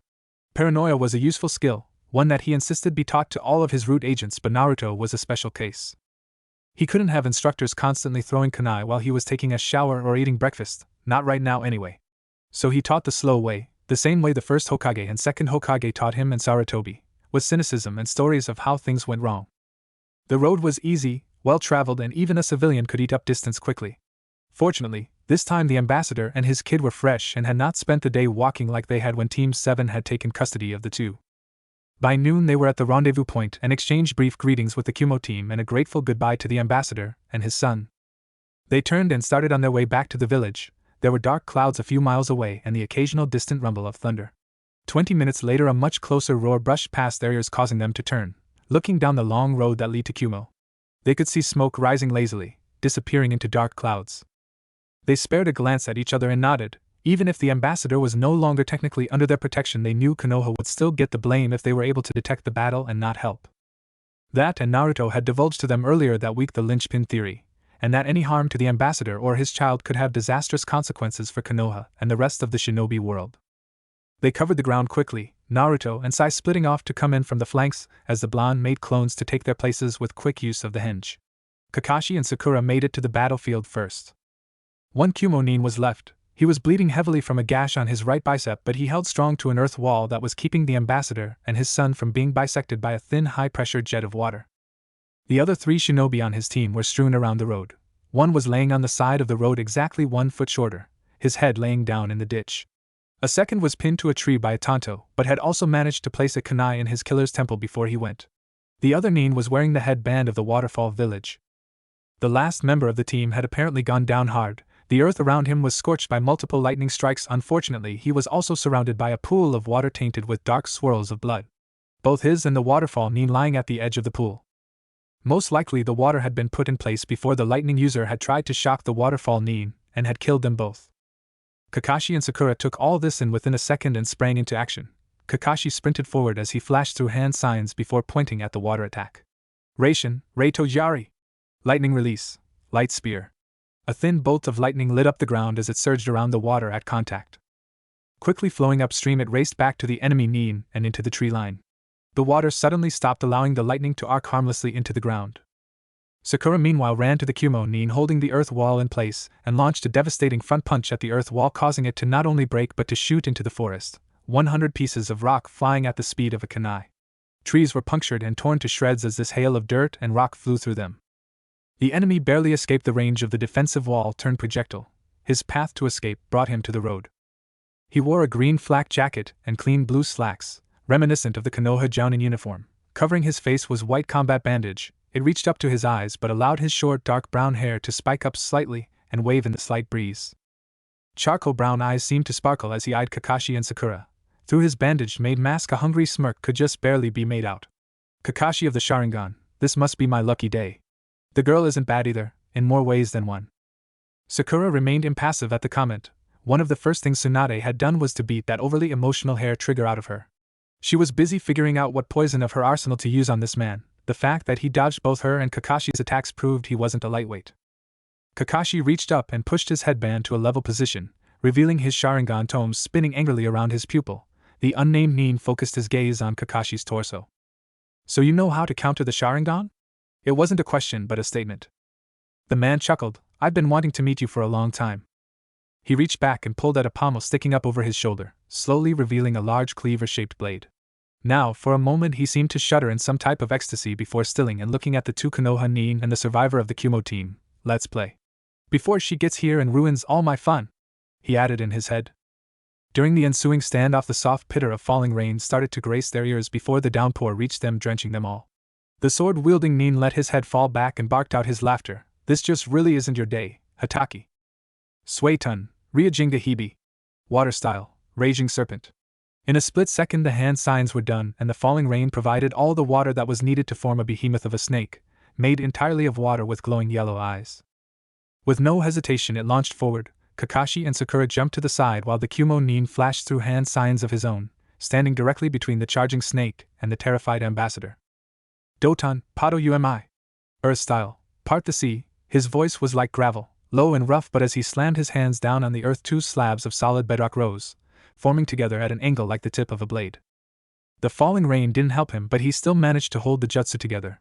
When the snake plowed into it, its head split to either side of the rock barricade and flew to the left or right of the ambassador. Kakashi flew through the same hand signs that the waterfall Nin had but a moment earlier and produced his own, albeit smaller, water snake and commanded it to charge at his enemy.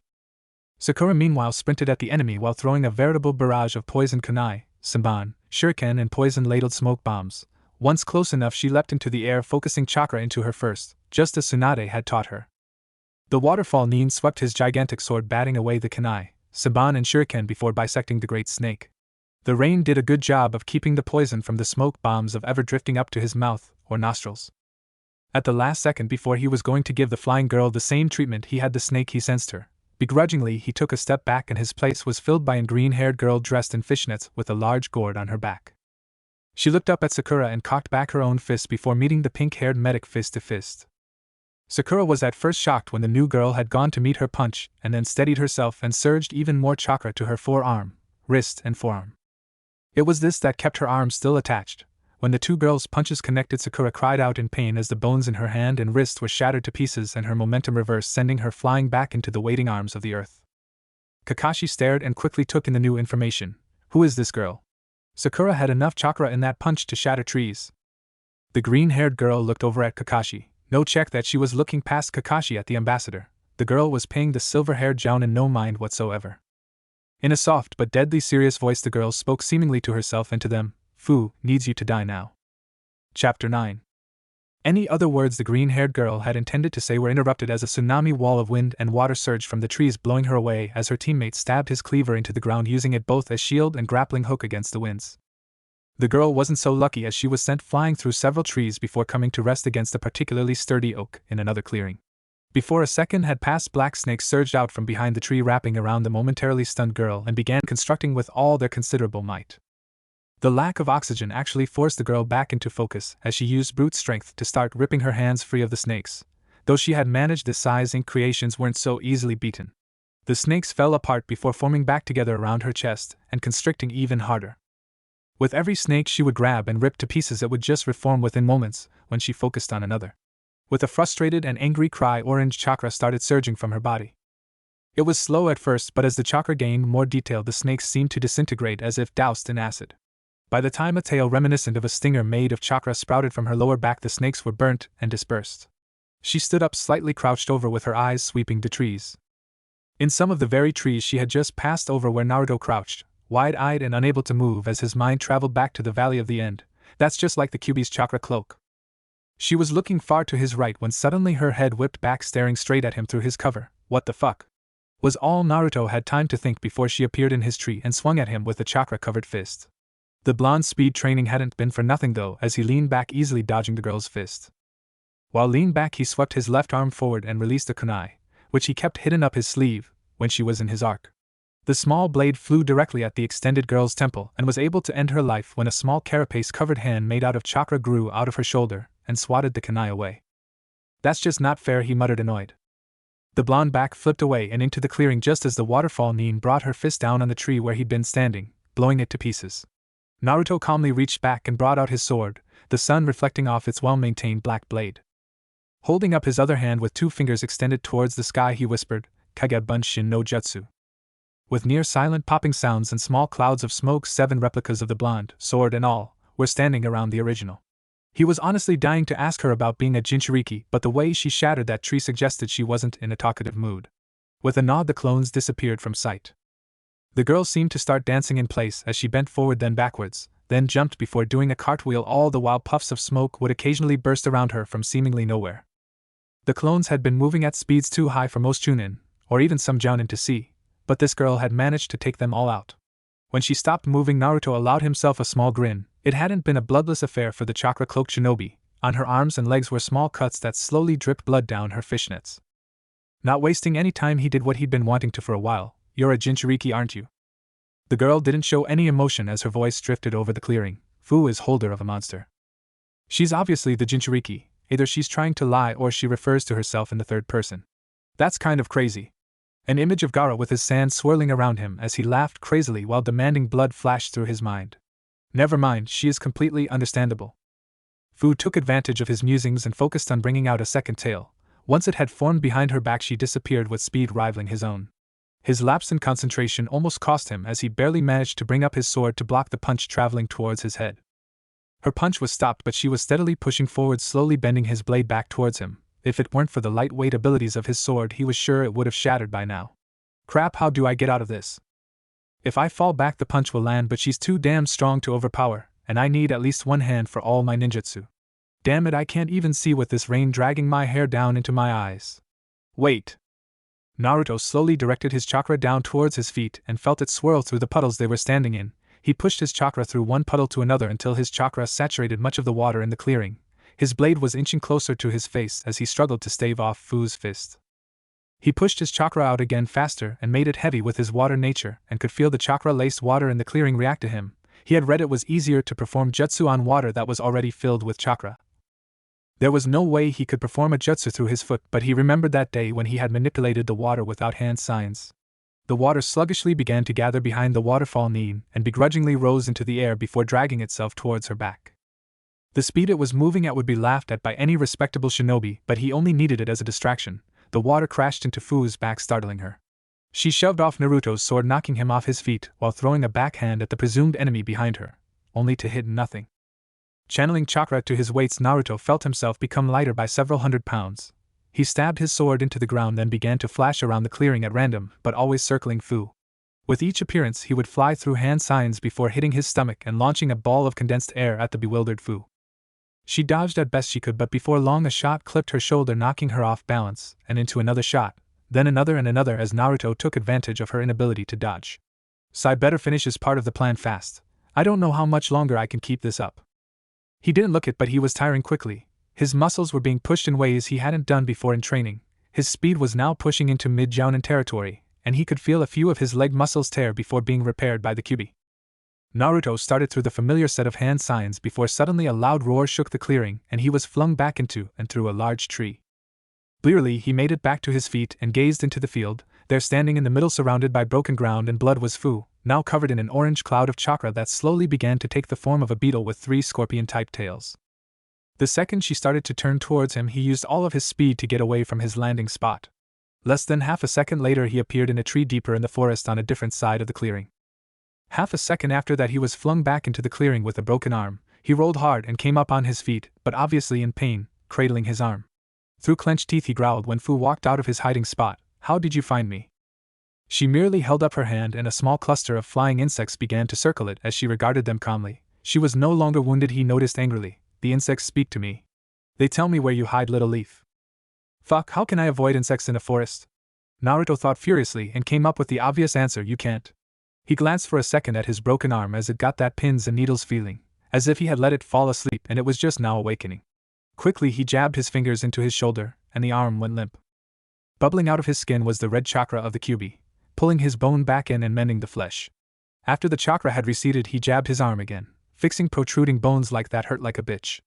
Fortunately, the medical books he was reading taught him how to pinch nerve clusters that shut off feeling temporarily to any limb. Fu stared with her mouth now hanging open as the QB's chakra receded. You're like Fu? You too have a monster? Maybe I can convince her to stand down. Yes, Fu, I'm the holder of the QB, I'm like you. Fu merely looked at him as if she had never seen him before, slowly examining every detail. Fu has never met another, like her. I have, Fu, there are more like us, and if anyone we are the ones who shouldn't fight.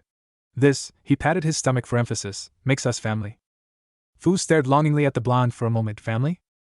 Naruto calmly started walking towards her. He knew that if he showed a second of fear she would retract, but he also knew the desire for family. Yes, Fu, I can be your brother. Sadly it seemed that was the wrong thing to say. Brother? Fu already has a brother. Brother will die if Fu fails. Fu has to do as they asked? Fu snapped back into a fighting position and sent a chakra arm flying after the blonde. But Naruto was already on the other side of the clearing with his hand pressed to a small black line of ink with Sai at his side. The alabaster root agent had done a good job of using his slowly bleeding ink rats to draw the seal Naruto had specified around the clearing. Small black lines that went through the clearing, through the trees and through the grass glowed blue as Naruto locked eyes with the chakra-encased Fu. I'm sorry, sister. Chapter 10. The Road. The swordsman momentarily struggled to stay upright, hanging on to his blade and the safety it provided from the torrentious wind that had blown away from his compatriot. This moment was all it took for Kakashi inform the others of their part in his plan. Jump. Sakura used a chakra-propelled leap over to the ambassador's son as the remaining Kumo Nin grabbed the ambassador. With a surge of chakra they leapt into the air, carrying their charges with them.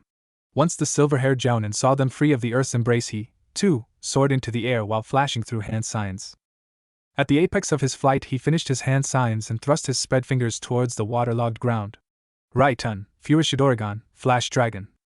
Sparks formed on his fingers and surged towards the ground in a spiral, quickly wrapping together into a rope that then merged and reformed into a small Chinese-style dragon that slammed into the ground. From the point of impact the electricity quickly spread along the ground's wet surface in all directions. The waterfall Nin stiffened upon contact even as he tried to retract his sword from the earth. His eyes rolled and he fell to the ground spasming as the team, and their charges landed in small splashes. Sakura was still cradling her arm, but now that she didn't have a squirming child in her grasp she was using medical chakra to fix the bones. Judging by the winces that ran through her face, it wasn't a pleasant experience. Kakashi started to sprint towards their downed opponent. The Flash Dragon wasn't a powerful jutsu even with the water to help, and it wouldn't paralyze him for much more than a few seconds. He had to finish this now. Stop! The Kumo Nin was running to his right, trying to get Kakashi out of his way. Once he did and Kakashi had stopped, he threw a kunai at the downed waterfall Nin. It struck true, catching the downed shinobi in the temple, but no blood flowed. Instead the figure seemed to destabilize slightly and spears of water, about 5 feet long, shot out of the body in every direction before stilling. Then the entire body collapsed into a pool of innocent-looking water. Kakashi jumped back to the group. Thanks, what was that? The Kumo Nin whipped some water from his forehead and continually glanced around at the forest on either side of the road. Don't know, some variation of the Mizubunshin, but he got one of my team with it when this whole thing started. Don't go for the close kill with this son of a bitch. Kakashi and Sakura nodded as they scanned the trees. Sakura had finished healing her arm and was now flexing her fingers experimentally. It was still a bit sore, but movement was within the normal range. Unfortunately, it had cost almost half of her chakra reserves to do it. Sakura kneeled down in the muddy water and made a show of trying to get a weapon out of a hidden holster on her ankle. The Kumo Nin glanced at her dubiously. She's a lot more useless than I thought. But this was exactly the image she wanted everyone to see. When her hands were down by her ankles she very slowly went through hand signs. Any quick movements would attract attention, but slow movements people would just dismiss her as clumsy in getting out her weapons. Once done with her hand signs she pressed her finger into the muddy ground until she found the hard earth beneath it, sending out her chakra like sonar that would only bounce off another source of chakra. Kakashi had taught it to her, saying he learned it during the Third Shinobi War. Already she could detect Kakashi, the Kumo Nin, the ambassador, and his son. Pushing out farther she quickly tried to scan the woods. She could only go about 100 feet and wasn't finding anything. She made a show of grabbing some soldier pills from a hidden pouch in her black knee-length boots and popped it in her mouth, chewing carefully before swallowing the foul-tasting pill. The Pinkett noticed Kakashi looking at her, and she subtly signed to him. No. Detection. Orders? Kakashi nodded slowly. It was possible they had scared him off or that he went to help his teammate, but that just didn't seem in character for the man. He had seemed so confident and happy about fighting Kakashi and the Sharingan-wielding Jounin was sure he hadn't even managed to injure the sword-wielding Nin yet. Kakashi signed back to Sakura. Stay alert. The slight sound of rushing air was the only warning that Kakashi got of the sword coming to bisect him. Fortunately, it was enough as he twisted, pulling out 2 kunai and blocking the massive blade that had meant to part him of his legs. The blade was stopped by Kakashi, was visibly struggling with the effort to hold it back. Leverage wasn't in his favor, and the swordsman was no weakling. Sakura thought quickly. It was possible that it was another water clone, and if it was, any kill shot would set off the trap with Kakashi too close to get away. I need a way to tell if it's the original or not. Suddenly hit by inspiration, she grabbed 2 more smoke bombs out of her pouch and activated them before throwing them at the struggling duo's feet. The rain had let up that the poison would reach their mouth and nostrils this time. If it's a clone, it won't affect it at all, but if it is the original, he'll have to retreat. I can give Kakashi-sensei the antidote after. The swordsman looked down at the cloud of purple smoke that was quickly rising up his legs. With a pointed glare at the young medic, he lifted back a leg and delivered a front kick to Kakashi's chest, launching him to the other side of the road. That was all the proof Sakura needed. If he was a clone, he could have kept pushing and ultimately overpowered Kakashi, but as the original, he had to disengage Kakashi and then retreat. Sakura had no intention of letting him complete step 2 of his plan. The rain finally stopped as she, once again, started a barrage of poisoned weapons at the enemy. Forcing him to stay where he was and block the incoming barrage of projectiles, he prepared to once again smack aside the flying weapons with his blade when Sakura kneeled down and ran through some quick hand signs and put her palms to the earth. Doton, Chikyusupia, Earth Spear. Her chakra surged through the earth and under the static shinobi. Once behind him, it formed the desired jutsu. A stalactite grew from the ground, pointed directly at the distracted shinobi's back and dove in for the kill. A second from finishing the older shinobi off, Sakura's jutsu was cut in half by a high-speed water jet coming from the trees. Glancing over, she saw a copy of the man crouched on the tree with his hand to his mouth. Apparently the man had made clones to provide support before he had moved in for the attack. Sakura growled lightly. Her chakra reserves were back up due to the soldier pill, but they wouldn't last, and when it ended, her crash would be hard. The cloud of poisonous gas was still close to him and spreading. He would be done with her weapons momentarily, and then be free. Without standing, Sakura ran through more hand signs and slammed her palms down again. Doton, Chikyudomu, Earth Dome. The earth surged once again, just as the older swordsman finished with her thrown weapons, this time closing upon him like the mouth of a great beast to swallow him whole. The Kumonin understood Sakura's plan and slammed his own palms to the ground. Doton, Bakusu Oraku, locking box. 4 walls grew out of the earth surrounding the dome. One was twice as long as the others, and when they met, the tall wall folded in half, closing the box's lid. With any luck, it would take too long for him to escape, and the poison cloud would finish off the sword-wielding shinobi. A screeching sound echoed through the air as Kakashi appeared behind the clone in the tree and thrust his lightning-covered fist through its head, dispelling it. Now it was a waiting game. After several minutes, it became a deadly case of Schrodinger's cat. The poison should have killed the shinobi in the box, but they couldn't know for sure unless they opened it, possibly freeing the swordsman. The problem was that keeping the earth dome and locking box up constantly sucked chakra away from Sakura and the Kumonin. Both were now beginning to breathe heavily as they struggled to keep the wet ground they had made it out of solid. Kakashi struggled to make a plan on how to deal with the trapped Nin. Striking upon an idea, he took out a dozen kunai and carefully focused on creating lightning chakra. Slowly he separated the positive and negative energy of the lightning. He fed the negative energy into the kunai and flung them in a rough semicircle around the earth constructs. He readied himself and nodded to the exhausted Sakura and Kumonin. Gratefully they cut off chakra from the earth, and their jutsu ended, sagging slowly to the ground. Once the earth traps had fallen to the ground, they could see the swordsman. He was floating a foot off the ground, completely encased in water. He had used a reverse water prison to keep himself separate from the poison. With a surge of chakra, the water prison exploded outward, pushing the poison gas away from the freed Nin. However, Kakashi was ready. He quickly charged a single kunai with positive electrical energy and flung it towards the center of the circle surrounding the waterfall Nin. Once the kunai hit the ground near the swordsman's feet, the positive and negative energies in the kunai called to each other, and the circle was filled with lightning. It arced from kunai to kunai, leaving no room to escape as the swordsman screamed, being directly in the path of several bolts of electricity. After the kunai had used all of their charge, Kakashi launched a final kunai at the downed and smoking shinobi. It pierced his jaw and embedded into his brain. Blood flowed freely. Chapter 11. The Clearing. Naruto and Sai were crouched outside a shimmering blue dome of chakra. On the other side was a raging fool who pounded against the dome, as if her life depended on her. Sai, go help Kakashi and Sakura. I'll keep her in until you return. Sai seemed to struggle for a moment before turning his blank eyes to the blonde. Yes. With that he turned and ran into the forest towards the road. They could hear the chirping of Kakashi's Chidori. Sweat was beginning to pour down the blonde's face. He had to surge his chakra in perfect time with Fu's strikes or keep the seal charged with so much chakra it would explode. It could stand short periods of chakra overload, but anything longer than a few seconds would receive dire consequences. Fu, please stop this. Fu mustn't fail. Fu must save her family. She took a step back and started pulling on more of her demonic chakra. The cloak glowed brighter, and suddenly insects from all over the field began to fly to her. They swarmed around her like a tornado before rapidly constricting upon the green-haired girl. The glow of her chakra could still be seen flashing off the withering mass of insects. When many of the insects departed, Fu was no longer recognizable as the girl she had been. Covering her from head to toe were large insects, their hardened exoskeletons overlapping to make armor. They were also far larger than they had been before, as if they had fed on the seven tails chakra and grew far beyond their natural state. On her hands, large wasps had their legs clamped tightly around her wrists, with their large stingers extending inches beyond the girl's closed fists.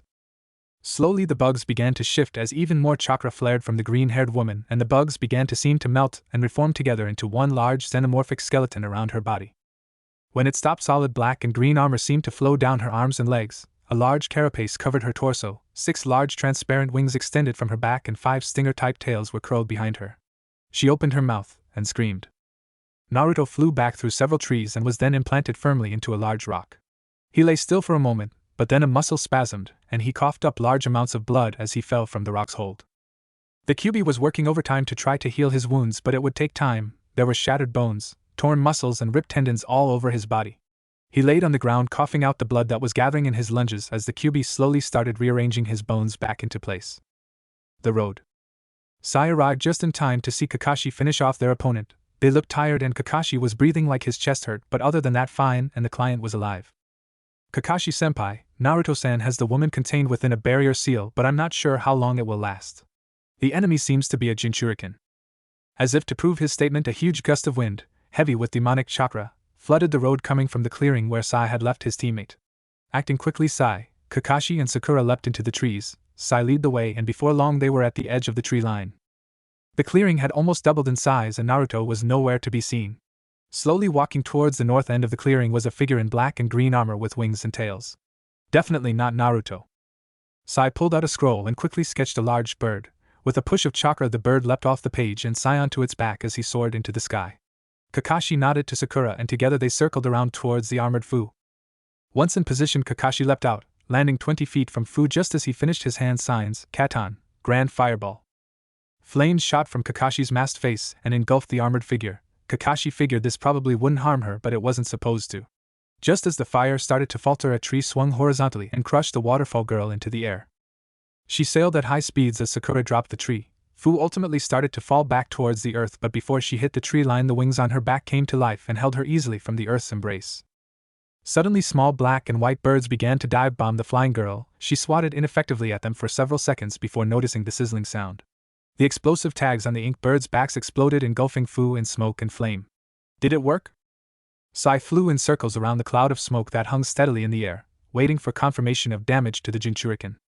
Suddenly the smoke exploded outwards, blocking Sai's view. A clawed hand surged through the smoke and grabbed the painter's shoulder, while another hand aimed at his ink bird. The stinger extending from it stabbed deep into his creation, and it returned to regular ink and plummeted to the earth. The wind swept away the smoke and revealed Fu to have slight cracks in her armor, but with a surge of chakra they sealed away, and the angered girl spun end over end in midair before delivering a powerful axe kick to the painter's shoulder that sent him plummeting towards the ground at tremendous speeds. Sai tried to grab at his scroll in his pouch, but found his shoulder cracked and unable to move. Just before Sai entered the foliage, he was grabbed by 2 strong arms, and both Sai and Kakashi sailed quickly towards the ground. The silver-haired jounin was able to slow down the momentum, but they both hit hard, grunting and coughing up blood as Sakura rushed over to help them. She was on the last tree branch and preparing to jump down when she was tackled and flung back into the clearing. The 2 girls rolled end over end on the ground, but ended with Fu standing holding the pinket above her head with both arms before slamming her down to the earth. Sakura screamed as she traveled the short distance at amazing speeds. The earth wasn't able to stop her as she crashed down and created a large dent in the earth. When the dirt cleared, Sakura was laid sprawled unconscious with blood dripping from her mouth and several broken bones. Kakashi and Sai appeared behind Fu, and Kakashi quickly charged a Chidori and thrust it at the girl's exposed back, while Sai swung his Tanto with his good arm and tried to behead the enemy. Demonic chakra exploded out from her stationary form and blocked the Chidori as Fu grabbed Sai's forearm and broke it before kicking him away. She then turned as Kakashi was jumping away and held up her closed fist. The stinger attached to her wrist shot out faster than a bullet and tore through Kakashi's shoulders, spinning him and slamming him to the ground, face down. Fu calmly walked over to the downed Sai. He was sitting up but both his arms hung limply by his side as he watched the armored Jinchuriken come towards him. Naruto had finally recovered enough to cover the distance back to the clearing but was still in pain and still bleeding. He reached the clearing just in time to watch as Fu's armored hand palmed the downed Sai's head and rip it from his body. Naruto watched in horror but suddenly Sai's body changed and sagged, running over itself as it flowed down and turned black. It was an ink clone, thank Kami. Fu paused and seemed to consider the ink covering her hands for a second before she turned and started walking towards the crater holding the unconscious Sakura, oblivious to Naruto's presence. Naruto watched in slow motion as Fu approached Sakura, as she reached towards the young medic's neck and just within an inch time seemed to stop and the world turned gray. So this is it. This is your determination to protect your comrades? Pathetic. That human is about to get her throat ripped out and still you refuse to use my power to save her. Do you know what humans call another who lets their friends die when they could pick up a weapon and fight? Trash. Those who break the rules are trash, but those who abandon their comrades are worse than trash. Do you have someone precious to you? Scaredy cat. Alright QB, I can't let my desire to prove myself be stronger than my desire to protect my friends. Give me your power and let's end this. Finally. Tear her apart, Kit. An unnatural calm descended upon the blonde. When he looked up at the still frozen form of Fu his voice was different, completely neutral. Roger that, target will be eliminated. Fu's hand was almost against the pink-haired girl's skin. One squeeze would be all it would take to tear through her flesh with these claws, but then something happened. A feeling of dread descended upon the clearing. Fu's head shot up as she turned to face Naruto. The blonde was standing completely still. All over his body was a thick red chakra that bubbled and twisted, forming fox ears and three tails that waved angrily behind him. Fu's shoulders were starting to shake as she struggled to keep standing. It was as if she were at the bottom of the ocean and all of that weight was settled on her body.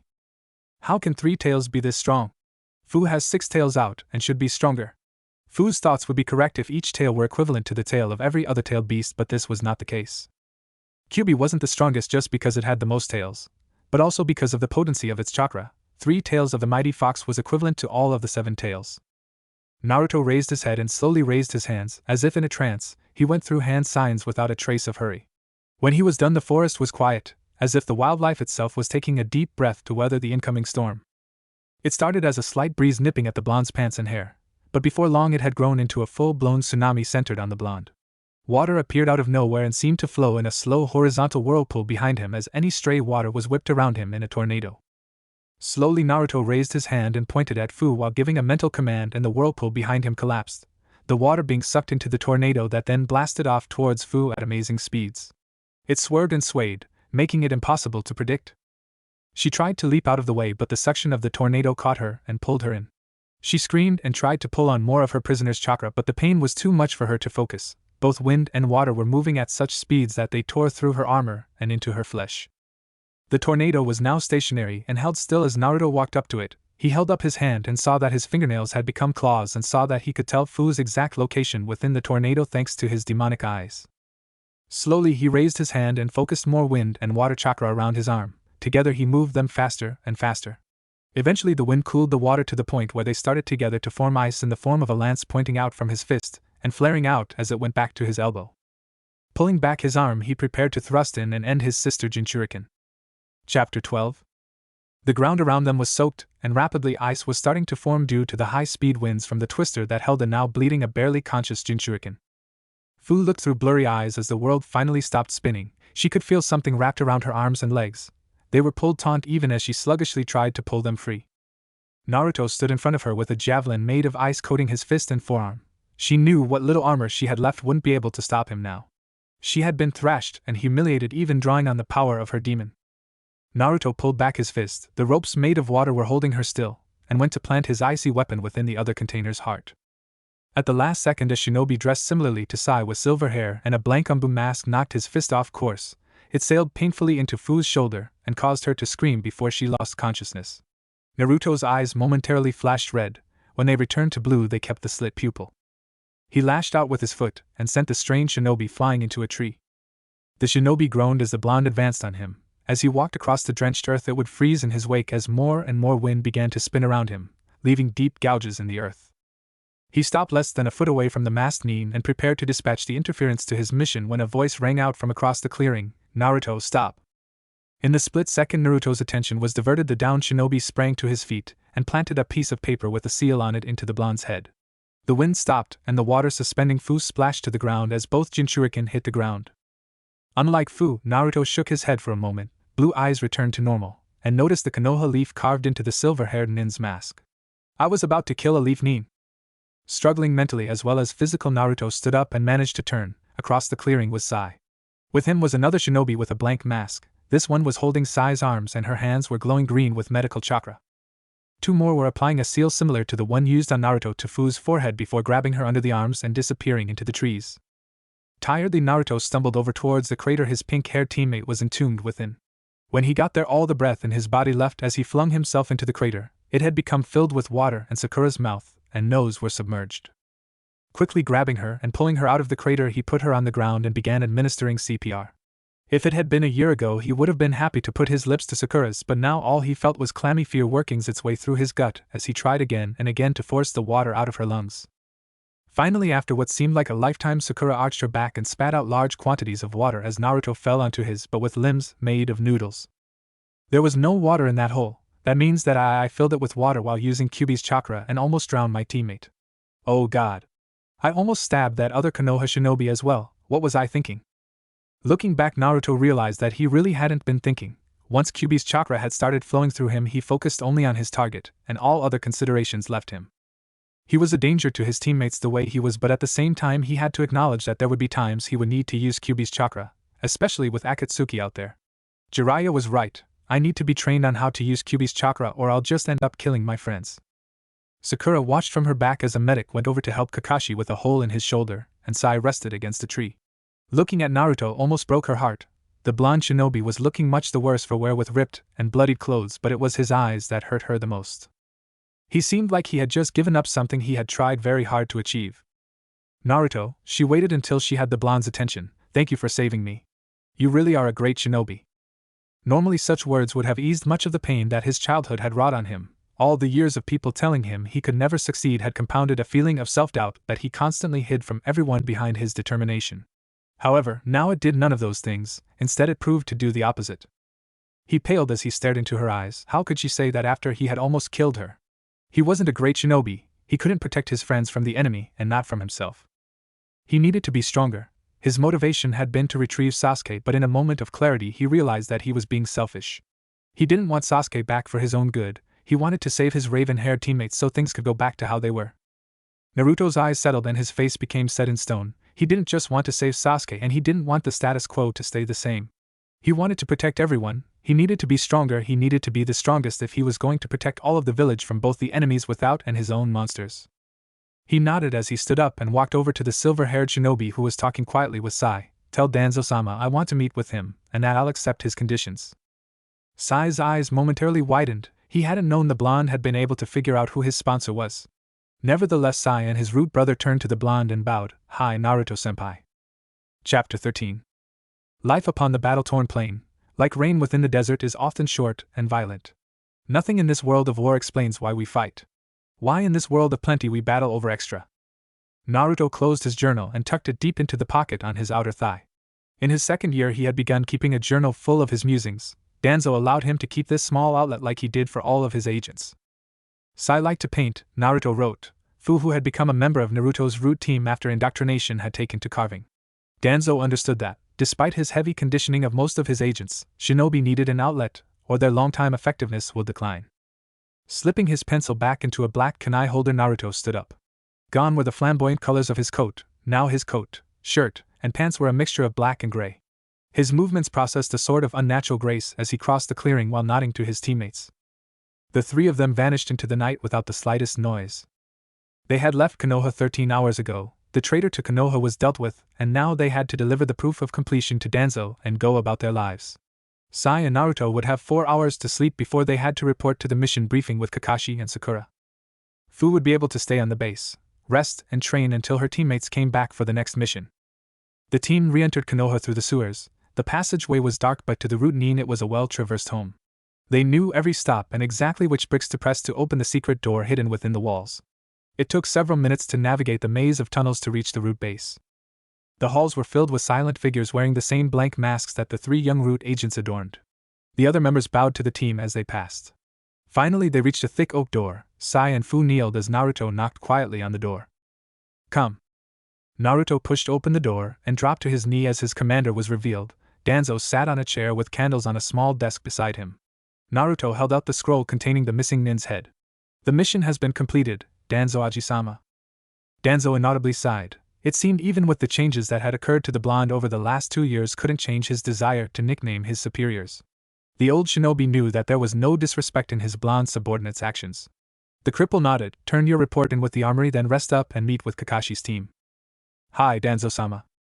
The three nodded and left their commander to dispose of the remains scroll. Naruto and Sai nodded to Fu and turned down a hallway to the right. Once there, they changed into their normal clothes and left their blank masks within their lockers. Several hours later, the duo sat patiently in a clearing at Training Ground 7. They had arrived an hour early and now awaited their teammate and sensei. Both sat cross-legged on the ground with scroll and brush in hand. 6 months into training under Danzo, the old man had noticed that the blonde was sitting on a bench drawing and discarding seals. It surprised the root leader to find out that Kakashi had taken what skills he had and increased the budding seal writer's progress immensely. In those 6 months, Naruto had progressed and surpassed Kakashi, moving on from simple storage seals to more extravagant designs.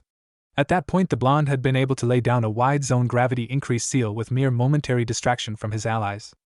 He would carve 4 seals into rocks or trees and leave shadow clones to power them in a roughly square formation around the target.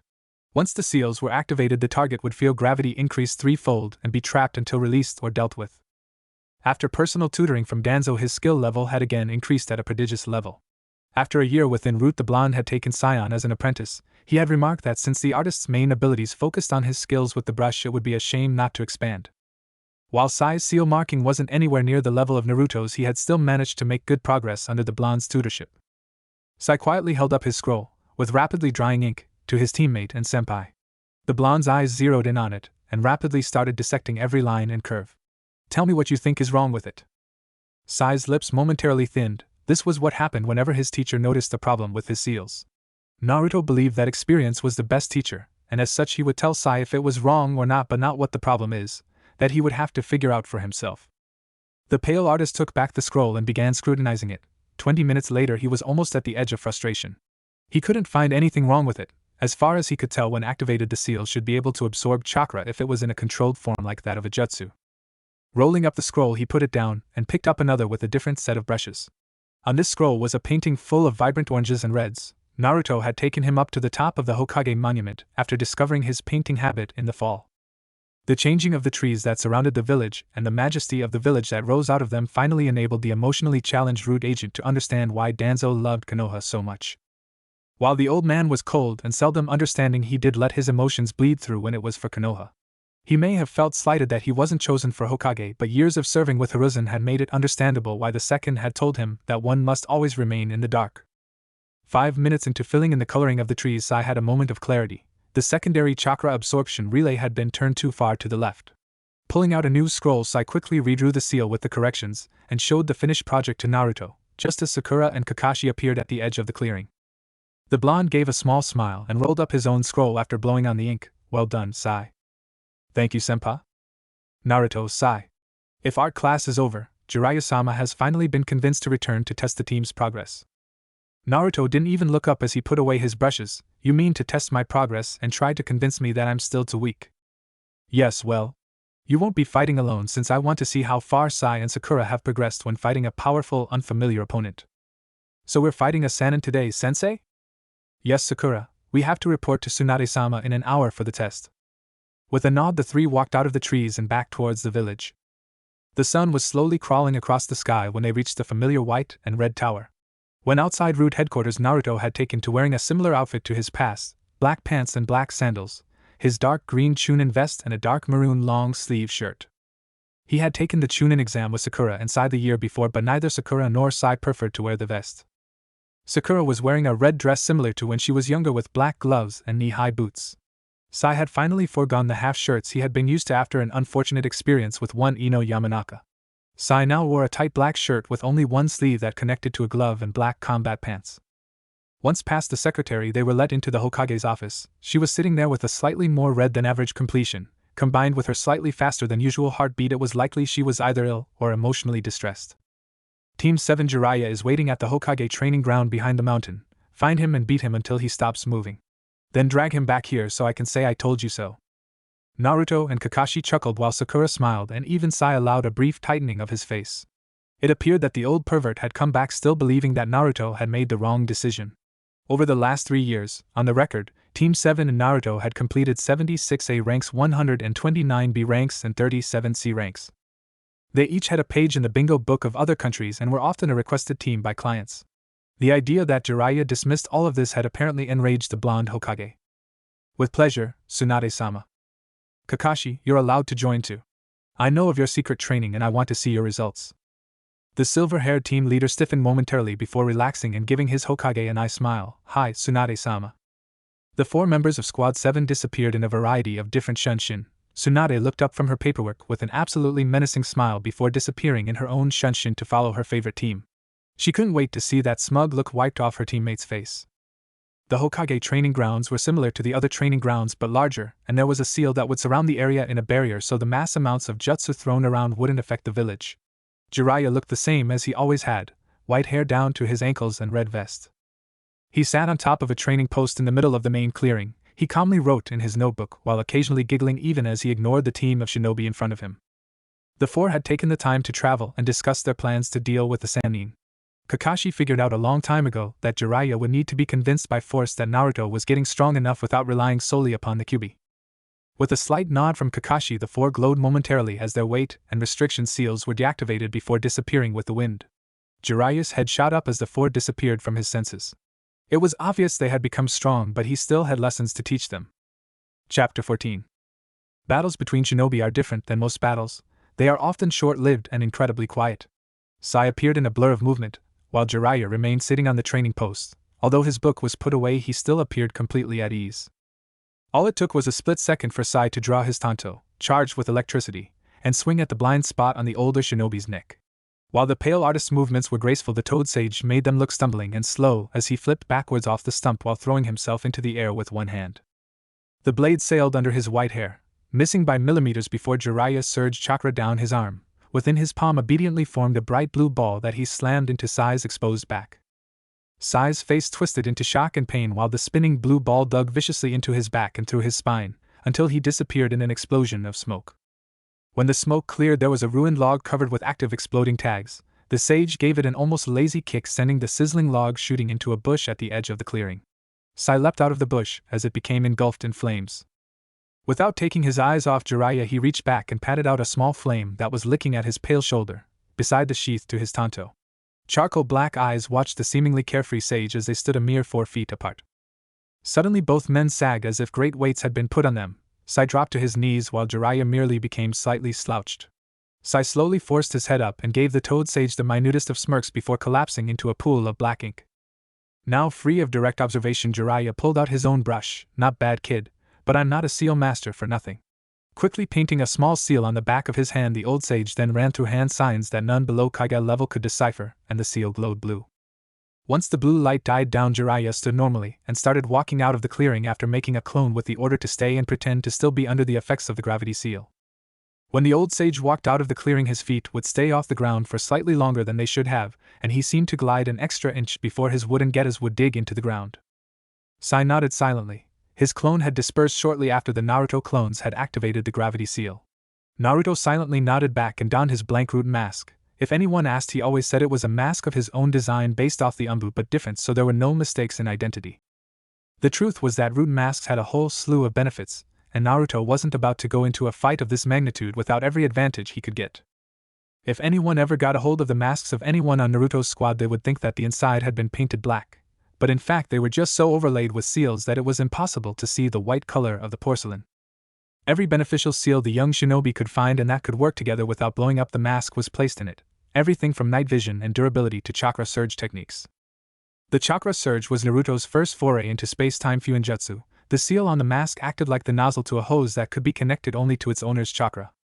When the proper hand signs were activated, the owner, from anywhere within 60 feet, could flare his chakra and it would be transported to the mask and released in such a way as their affinity defined.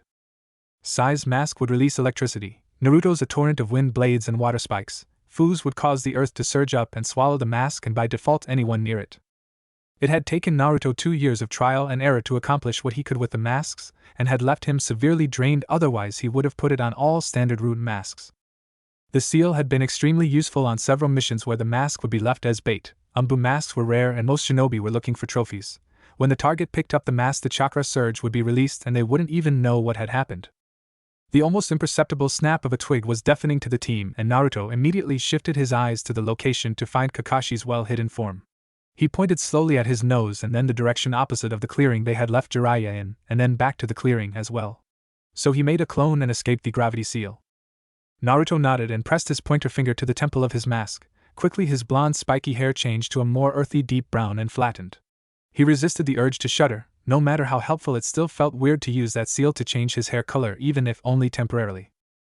Mentally counting, he pulled his finger down the mask 2 inches and pressed in again, while channeling chakra, activating the battle mode. Once engaged, the white porcelain turned to a dark gray camouflaged pattern and the vision through the mask changed slightly, now showing 6 small blue flames around the forest. Chakra sensing was always tricky for Naruto with his large amounts of chakra, but through research, and some pilfered notes from his father's library, had allowed him to create a seal that would allow one to see the location of higher than average chakra sources. It wasn't perfect, as even now he couldn't tell which of the flames belonged to friend or foe. He would only be able to tell once he saw them, but at least now he knew the location of all the players. That is, until one of the lights disappeared. The light that he had assumed was Jiraiya blinked out of existence about 60 meters from the ambush point. Naruto had known better than to think that the gravity seal would stop a seal master, but maybe the old man had sent out a clone while he remained behind. The newly made brunette risked a glance to his right where he knew Sakura was. She slowly shook her head with 2 fingers pressed deeply within the dirt. The root agent didn't like this. Even if it was a clone, there was no way that it would have been dispelled by anything unless it was told to, and if Jiraiya could get a clone out of the gravity seal, then there was no way that he would leave himself trapped. The only reason the clone would dispel, or the original find a way around chakra sensing techniques, was if they knew where the team was. Their way, it was time to change the rules of the game. Flashing hand signs in the Umbu code to his teammates, he started to climb the branches of his tree. He didn't like being this flashy, but rule number 1 of being a shinobi to Naruto was never be predictable. Glancing down from the highest branch, Naruto saw that all of his teammates had used the underground mole technique, and were now safe under the soil. A long series of hand signs later, and Naruto pressed his hands to the tree, and released his wind chakra in a blunt force wave that sent him rocketing in the air. He began to form more the second he left gravity's embrace, and it took him until the apex of his flight to finish the long set of hand signs for his personal jutsu. Futon, Fist of the Wind God. With chakra levels that one could only expect from the highest rank of Kaige's and Naruto's naturally strong wind affinity, this jutsu was classified by Danzo as an extremely wasteful army killer. Naruto gathered his chakra into his fist and enhanced the natural winds at his height, allowing them to twist and turn the blonde before redirecting the tremendous winds of the world and enhancing them with massive amounts of chakra as they surged towards the ground. Jiraiya looked into the air, watching as Naruto soared higher and higher. The others had disappeared underground, and normally he would use this opportunity to end the battle with a swamp of the underworld, but he had a feeling whatever Naruto was up to wouldn't give him the time. While Jiraiya had never been a sensor type, the years had honed his ability to detect large chakra usage with a quick series of hand signs. The earth in front and behind the white-haired sage rose up like the mouth of a giant beast and swallowed him. Continuing to sense an even greater buildup of chakra, the white-haired pervert flashed through even more hand signs and anxiously slammed his palms to the ground. The once solid dirt immediately softened and turned to mud, which allowed the dome to sink deeply into the ground. Even within the earth, the impact of that type of air was great enough to throw the buried shinobi around in their underground bunkers. Meanwhile, Naruto slowly floated to the ground, continually blasting air chakra from his feet to slow his descent. Even with his wind powers, the now brunette couldn't fly. The dust hadn't even cleared by the time Naruto had reached the ground. All over there were uprooted trees and deep gouges in the ground. Sakura, deep within her, well-defined cavern within the earth, had placed her fingers once again into the earth and detected Jiraiya's chakra once he came down into the earth to hide from Naruto's jutsu. With a smirk and a tightening of her gloves, she activated her earth-burrowing jutsu and surged through the ground faster than some shinobi could walk. Kakashi had drilled into her a deep need to master her element, as well as possess a wide variety of nin and genjutsu. He had beaten this message into her head when she had thought being skilled in Tsunade's taijutsu style would be enough. He had merely stayed far away from her and battered her with long-range ninjutsu for hours until she submitted. After that, she had spent months with Kakashi increasing her skills. The slightest trembling in the earth was Jiraiya's only warning before the outside of his earth dome shattered and a pink-haired medic was crouching less than a foot from him. With a predatory smirk, the pinkette delivered a strong uppercut that sent the perverted sage flying out of the earth and far into the air. He was able to twist in midair and skidded harshly along the ground, barely managing to flip over a downed tree before it tripped him. Tsunade has been teaching her, that would have ended me if I didn't soften the blow with my own chakra. A slightly muffled chirping was all the warning Jiraiya received before 5 streams of lightning burst from the ground, curving through the air as they screeched towards the aged sage. Jiraiya shook his head quickly to clear the bells before slamming his hands to the ground and raising 4 walls of earth around himself. The lightning slammed into the walls, raging against the earth as it blacked and shattered. The lightning broke through half a second later, bringing down the walls. In the middle of the ruble was a slightly burned log, with no sign of the Toad Sage. Chapter 16. Hello to all of those who have read my story and posted reviews. I am sorry for the long hiatus. The complete truth of the situation is that I worked the entire semester and forgot about my fanfiction work. That is until a friend of mine, Inkspitter, very good writer, please read his work in Ruby Fanfiction, asked me how to do something on the fanfiction website. It was upon doing this that I discovered how many old fans and new had read this story over my absence. Now, since you asked for it, the dark whirlpool of Konoha continues. Kakashi burst from the ground in a geyser of dirt, his Sharingan spinning wildly as he glanced around for any clue as to the location of the missing Sannin. Glancing up, his Sharingan noticed a slight haze to the area just behind Naruto, who was slowly falling towards the ground. Acting quickly, he used Kawarimi to replace himself with Naruto right before activating lightning style, electric shield jutsu. Lightning wrapped itself around the copy ninja as he waited the split second for Jiraiya's punch to land. This split second was all it took for Jiraiya to use earth style, body hardening jutsu. Jiraiya's foot noticeably darkened and he launched a spinning kick that drove straight through the silver-haired shinobi's lightning shield and launched him plummeting to the ground. However, before he could meet the punishing earth, Kakashi was pulled away and dropped lightly onto his side. Meanwhile, Naruto, having used Kawarimi to take his place, drove his hands into the ground and launched himself through a series of flips to use the momentum. Jiraiya used the distraction to launch himself into the few remaining trees and away from the prying eyes of Naruto and Kakashi. He didn't, however, escape the eyes of Sakura and Sai. Sai nodded to Sakura and the pink-haired medic took off towards her other 2 teammates. Sai pulled out his tanto and dragged the razor-sharp edge across the top of his forearm. As the blood began to swell and drip out, the pale artist retrieved a special vial of ink and let the blood mix into it heavily. Once he had enough, he used a minor medical ninjutsu to seal the cut and began to paint. To the Sannin's trained senses, 3 of the enemy were gathering together. After a few seconds, the 4th moved to join them, but 2 more began moving towards him. Probably clones, best get rid of them quickly. Moving quietly through the downed trees, he approached the 2 creations. When he first saw them, he had to do a quick double take. What was before him wasn't the normally elegant copies of people or animals. They were a collection of random limbs and claws. Their heads hung low, but they swiveled limblessly as if looking for something. They were obviously the work of the ink user, and those claws looked dangerous, but other than that he had no information on the twin creations. Best to just test them now then. Standing up, he pulled out 2 shuriken for each target and gave them a mighty throw when the creatures were looking away. The 2 creations perked up at the sound of metal whizzing through air and seemed to shift their bodies out of the way in a manner that was impossible for creatures of flesh and bone. More importantly, after dodging the shuriken, both creatures swung their heads directly towards Jiraiya. With their heads no longer hanging, Jiraiya was witness to a somewhat horrifying sight: elongated faces with long shark-like teeth and no eyes. They then seemed to fly through the air, their bodies moving like serpents through water as they surged at their target. The old sage flashed through some quick signs and sharpened and hardened his hair. Wild Lion's main jutsu.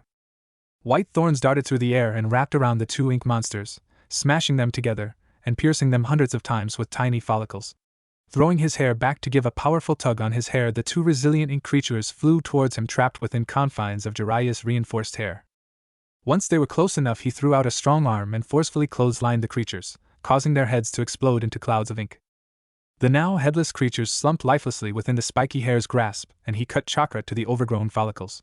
The moment he did, however, the ink creatures attached themselves to the hair and surged up it towards his head. Jiraiya's eyes widened and he swung a flat-handed chop at his rapidly shortening hair and the ink monsters that now infested it. Focusing Chakra to his hand, he cut through the hair and leapt back, but the creatures were too fast and jumped from the falling hair after the flat-footed sage. Latching onto his still extended hand, the 2 indistinguishable creatures surged up his arm and headed towards his face. Racing quickly through one-handed seals, Jiraiya brought 2 fingers to his mouth and shot out a torrent of water that blew the ink creation back and into a tree. He expended more Chakra and kept the water torrent up for several seconds. When he let the water finally subside, more than a few trees had been washed away and ink was spread inertling among puddles. He stood at alert for several minutes, ready to fire another volley of water attacks before relaxing. That was close. I had no idea he could give so much intelligence or ferocity to his drawings. Giving his head a shake and gently brushing his now much shorter hair, Jiraiya flinched. Shooting himself in the hand from point blank wasn't something he often found himself doing. Taking a few seconds to use one of the only medical ninjutsu he knew, he slowly mended the broken bones. Once his hand was in decent shape, he focused and found his targets again. He took to the few remaining trees and approached them much more cautiously than he had at the beginning. Each of them had proven incredibly competent, and more than worthy of their ranks. But that's not enough. Akatsuki would still tear them apart. They need to see that. I can't fool around anymore, they need to learn. Naruto has to see the truth. The old sage looked down upon a small black and white rat. You better bring out everything you have right now. With his piece being said, he brought down his wooden geta upon the seemingly innocent creature, and ink splattered across the grass. We plan to. The slightly muffled answer to his rhetorical demand was Jiraiya's only warning before a lightning-covered fist was shoved through his side from behind. The sage's body stiffened as electricity surged through his nerves before finally exploding into a puff of smoke. A second later, Kakashi, who had stood behind the clone, disappeared in a familiar puff of white smoke. Jiraiya appeared in a clearing 100 feet away with slight burn marks on his back. Even his reaction time wasn't fast enough to completely dodge. He only had a second before Kakashi appeared within the clearing and charged as the slouched sage. Jiraiya stood back up and brought his hands into the toadstyle and waited for the silver-haired jonin. Within a second, Kakashi was at Jiraiya and both men were launching attacks at a blistering pace. Then Kakashi covered his body with electricity and became even faster. The masked jonin appeared standing under the toad sage and delivered a front kick that launched the seal master into the sky. As Jiraiya sailed through the sky, Kakashi appeared beneath him. Dancing leaf shadow? Don't you have anything original? Jiraiya groaned at the younger man before spinning around to block the first jab, then the second, and the following kick. He managed to block every hit now that he had adjusted to Kakashi's speed, but barely, and every time he touched the jonin he received a jolt of electricity. A shadow suddenly covered Kakashi's face and Jiraiya's eyes widened. Launching a hasty punch at Kakashi, he used the momentum to complete a half-turn that managed to save him from a vicious slash from Naruto's sword. The blade screeched across the sage's forearm guards. He isn't channeling wind chakra. If he was, I would have at least had to activate the protection seals. They're holding back? Enraged at the idea that he was being underestimated, the sage suddenly spun, delivering roundhouse kicks to both teacher and student. Before either had hit the ground, he charged to where they would land, just in time to receive a bone-crushing side kick from Sakura. He bounced and skidded off the ground before slamming into a tree and quickly being bound by thick black snakes that had hooked barbs which they quickly drove into his skin. Sigh, Sakura, Kakashi, stand down. Leaping out of the tree that she had used to watch the fight, Tsunade landed within the clearing. She slowly started walking towards the downed Sannin even as he frowned at her. With a heated glare, Jiraiya stood up as his chakra sliced through the snakes that supposedly had him bound. Shut up, Jiraiya. You agreed to fight them all, and from where I was sitting you were doing a pretty piss-poor job of it. But I know you, in the end you would have wanted a one-on-one match against Naruto, or you'd never believe that he was strong enough. You'd shrug off every evidence to the contrary and claim it was because of his teammates. Now fight like a shinobi and find out how far Naruto has come. Hey everyone, once again sorry for being gone so long. I'm going to try to make writing a serious affair again and publish at least every 2 weeks. This next fight will be the end of this little Jiraiya fight arc. I'm going to start on Shippuden soon. If anyone has any suggestions or requests, please go ahead and email me or leave a review. I'm back for you guys, so thanks for reading. Sakura, Sai and Kakashi flickered out of existence and appeared beside Tsunade as Naruto and Jiraiya stood across from each other. So you still don't think I'm capable of being strong on my own? I've always known you could be strong, Naruto. The level you're capable of without using the Kyuubi won't be enough.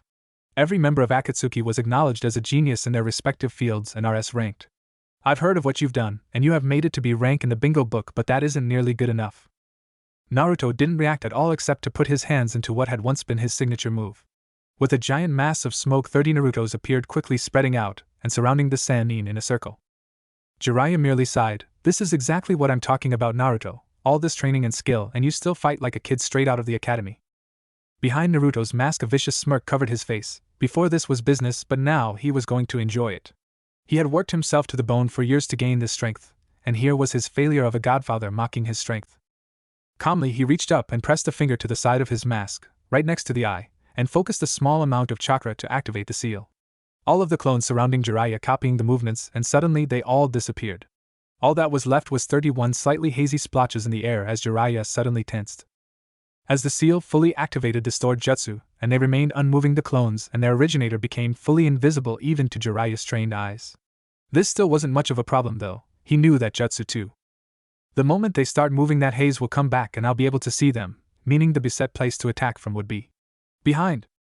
Jiraiya focused his senses on the area behind him and barely heard the parting of grass as the nearly invisible clone came from behind. Waiting till the last second, he suddenly went through the seals and crouched down, launching his hair out in all directions as miniature Saban. There were a few distinct pops, but far less than he had hoped for. Suddenly every instinct in his body was screaming to jump. He pushed off with both his hands and feet and barely left the ground before 4 blades burst from the ground.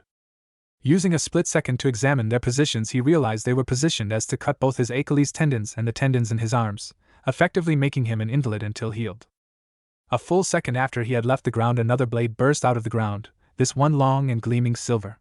Wondering why one of the clones' timing appeared so bad, he was answered when the blade suddenly shot out of the ground at breakneck speeds, heading straight towards his chest.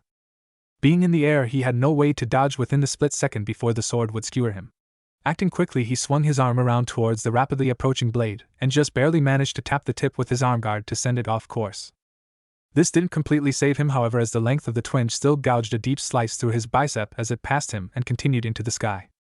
Jiraiya winced but quickly started to form the appropriate hand signs for a giant fireball. Even if he couldn't see them, he could still get the clones above ground. However, halfway through the necessary seals, he heard a loud popping sound from above him. When he had deflected the sword, its angle had changed enough to cause it to hit one of 3 clones that were now falling quickly towards his exposed back.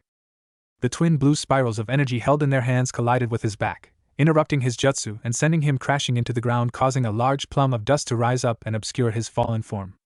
Popping noises started echoing through the clearing one after another, as the invisible clones were dealt with. As the dust settled, Jiraiya was standing there looking only slightly worse for wear as Naruto stood across the clearing from him, having not moved from his starting position. He was twirling a small razor-sharp follicle of white hair that clearly had come from the sage's head.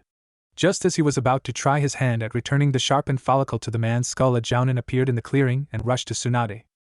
Both Jiraiya and Naruto relaxed as they watched, curious, as the man delivered his message. Hokage-sama. Someone has broken into the Hokage Tower. The Umbu on guard found them within your office, but they managed to escape. We are currently checking for any traps or listening devices. Tsunade put on her game face and started barking out orders. This test is over with, Team Kakashi. Jiraiya, come with me. With barely a flicker of movement, all of the shinobi disappeared, leaving the jounin to try desperately to keep up. When they arrived at the tower, the place was a perfect example of well-rehearsed chaos, as anyone not with the Umbu were checked and rechecked before being sent home for the day so the shinobi special forces could do a proper sweep of the building. Tsunade had Team Kakashi assist in sweeping the building while she managed the Umbu, who swept the room Kage's library and other sensitive areas.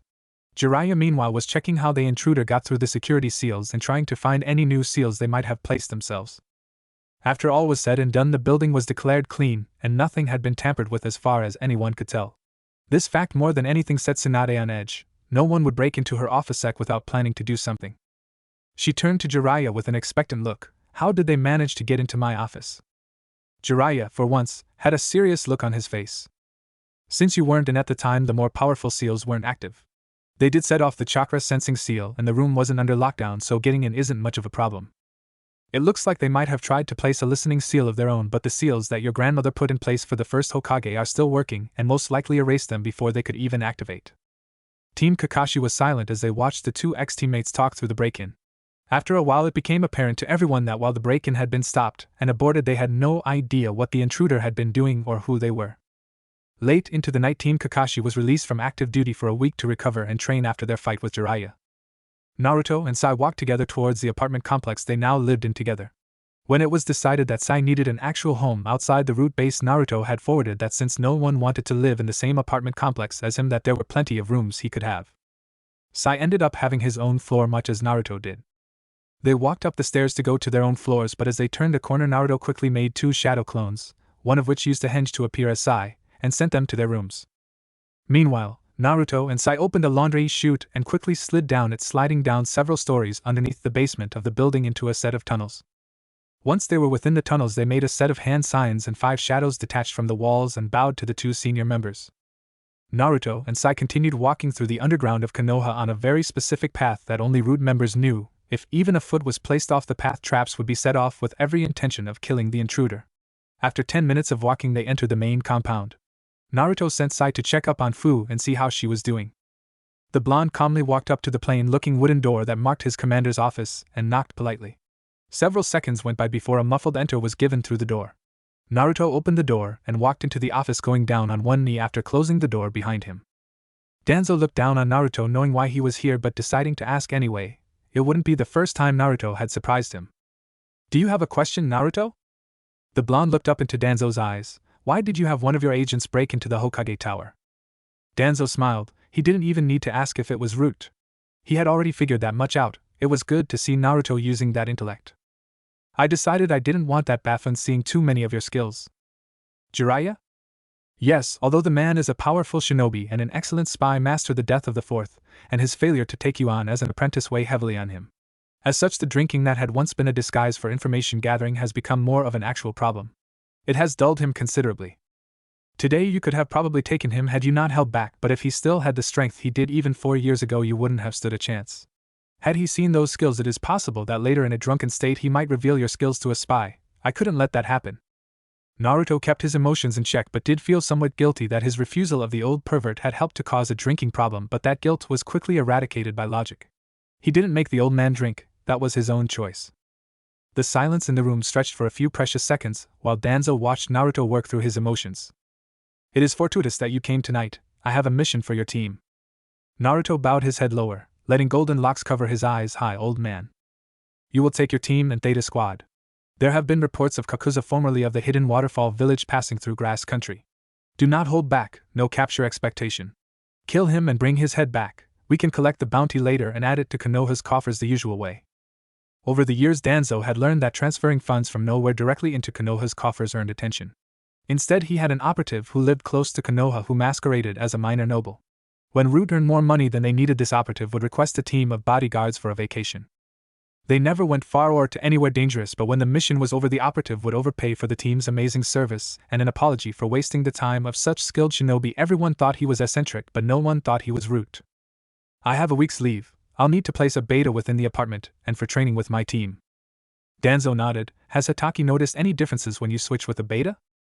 Naruto took a moment to consider the question, tilting his head and rewinding through the memories of his clones. "He has his suspicions, but I don't think he is sure it isn't me. Since the betas can take a hit, he most likely hasn't realized they're clones." 14 months earlier, Naruto had learned, through experimentation, that by going through the full hand signs of the Shadow Clone Jutsu to create a clone and then using a chakra transfer technique on the clone would cause it to become more durable and capable of doing more jutsu of its own, even creating a limited number of shadow clones. He had begun using these clones whenever the mission risk probability was low and a Root mission required his urgent attention. Within the cast of Root operatives, Naruto was second only to Danzo and his 2 bodyguards, Fu and Torian. Danzo nodded thoughtfully before returning to the matter at hand. "Your teams leave in 3 hours. Inform your teams and make all necessary preparations." Naruto nodded, and a sealless clone popped into existence at his side for a split second before disappearing again. While sealless clones were exceptionally weak in combat, they made for excellent ways to pass information. At the time of creation, clones knew everything that he knew, and when they were destroyed, if he wished it, all of their knowledge that they had gained in their limited lives were transferred to the original, and the other clones that had already been created. With his clone now informed of the intention to perform a chakra transfer, he knew when to move to a specific part in the apartment where the transfer would take place. Naruto made another clone with slightly more chakra to go find Fu, Sai and Team Theta and to inform them of the mission and that they needed to pack.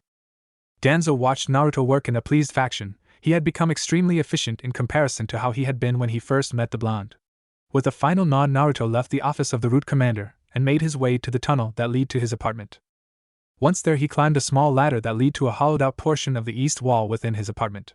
The inside of the walls were covered with seals, making it impossible for even a Hyuga to see that the ladder existed. Once to the top, he ran through the hand signs for the transfer and pressed it against a chakra conductive pad that went straight through the wall. On the inside of the apartment, it had been painted over to appear to be part of the wall, and the clone would merely lean against it while reading to receive chakra. Since Naruto had become an avid reader within the last 5 years, no one watching would find it odd for Naruto to be reading within his apartment. Now that his clone had been transformed into a beta, he returned to Root Base and picked up his equipment from his locker. When he walked out of the locker room, he was flanked on both sides by Fu and Sai. Behind them was Team Theta. 3 days later. They were almost to Grass Country when they saw it, a small messenger hawk bearing the symbol of the Sand Village. Acting quickly, Naruto ordered that Sai bring it down, but unharmed. Danzo always said even false information is useful. Sai quickly drew a hawk of his own which leapt off the scroll and sped after the hawk on an intercept course. Right when they were about to collide, the ink hawk exploded into a cloud of ink that soaked into the bird's feathers, weighing it down and forcing a landing where it was captured by Fu. The green-haired Jinchurikin used medical chakra to silently put the struggling bird into a light medical coma. Once the bird was unconscious, she gently untied the message and handed it to her leader before returning to gently petting the unconscious bird. The blonde root commander quickly memorized the seal before breaking it and reading the message. The message was 2 simple sentences. The Kazekage has been captured by Akatsuki. Requesting aid, immediately. What if Naruto gives up on Konoha? Thanks for watching my video till the end. If you enjoyed this content, then do consider subscribing to my channel, and leave a like if you guys need the next part, comment down, and thanks for watching the video, and see you guys in the next video.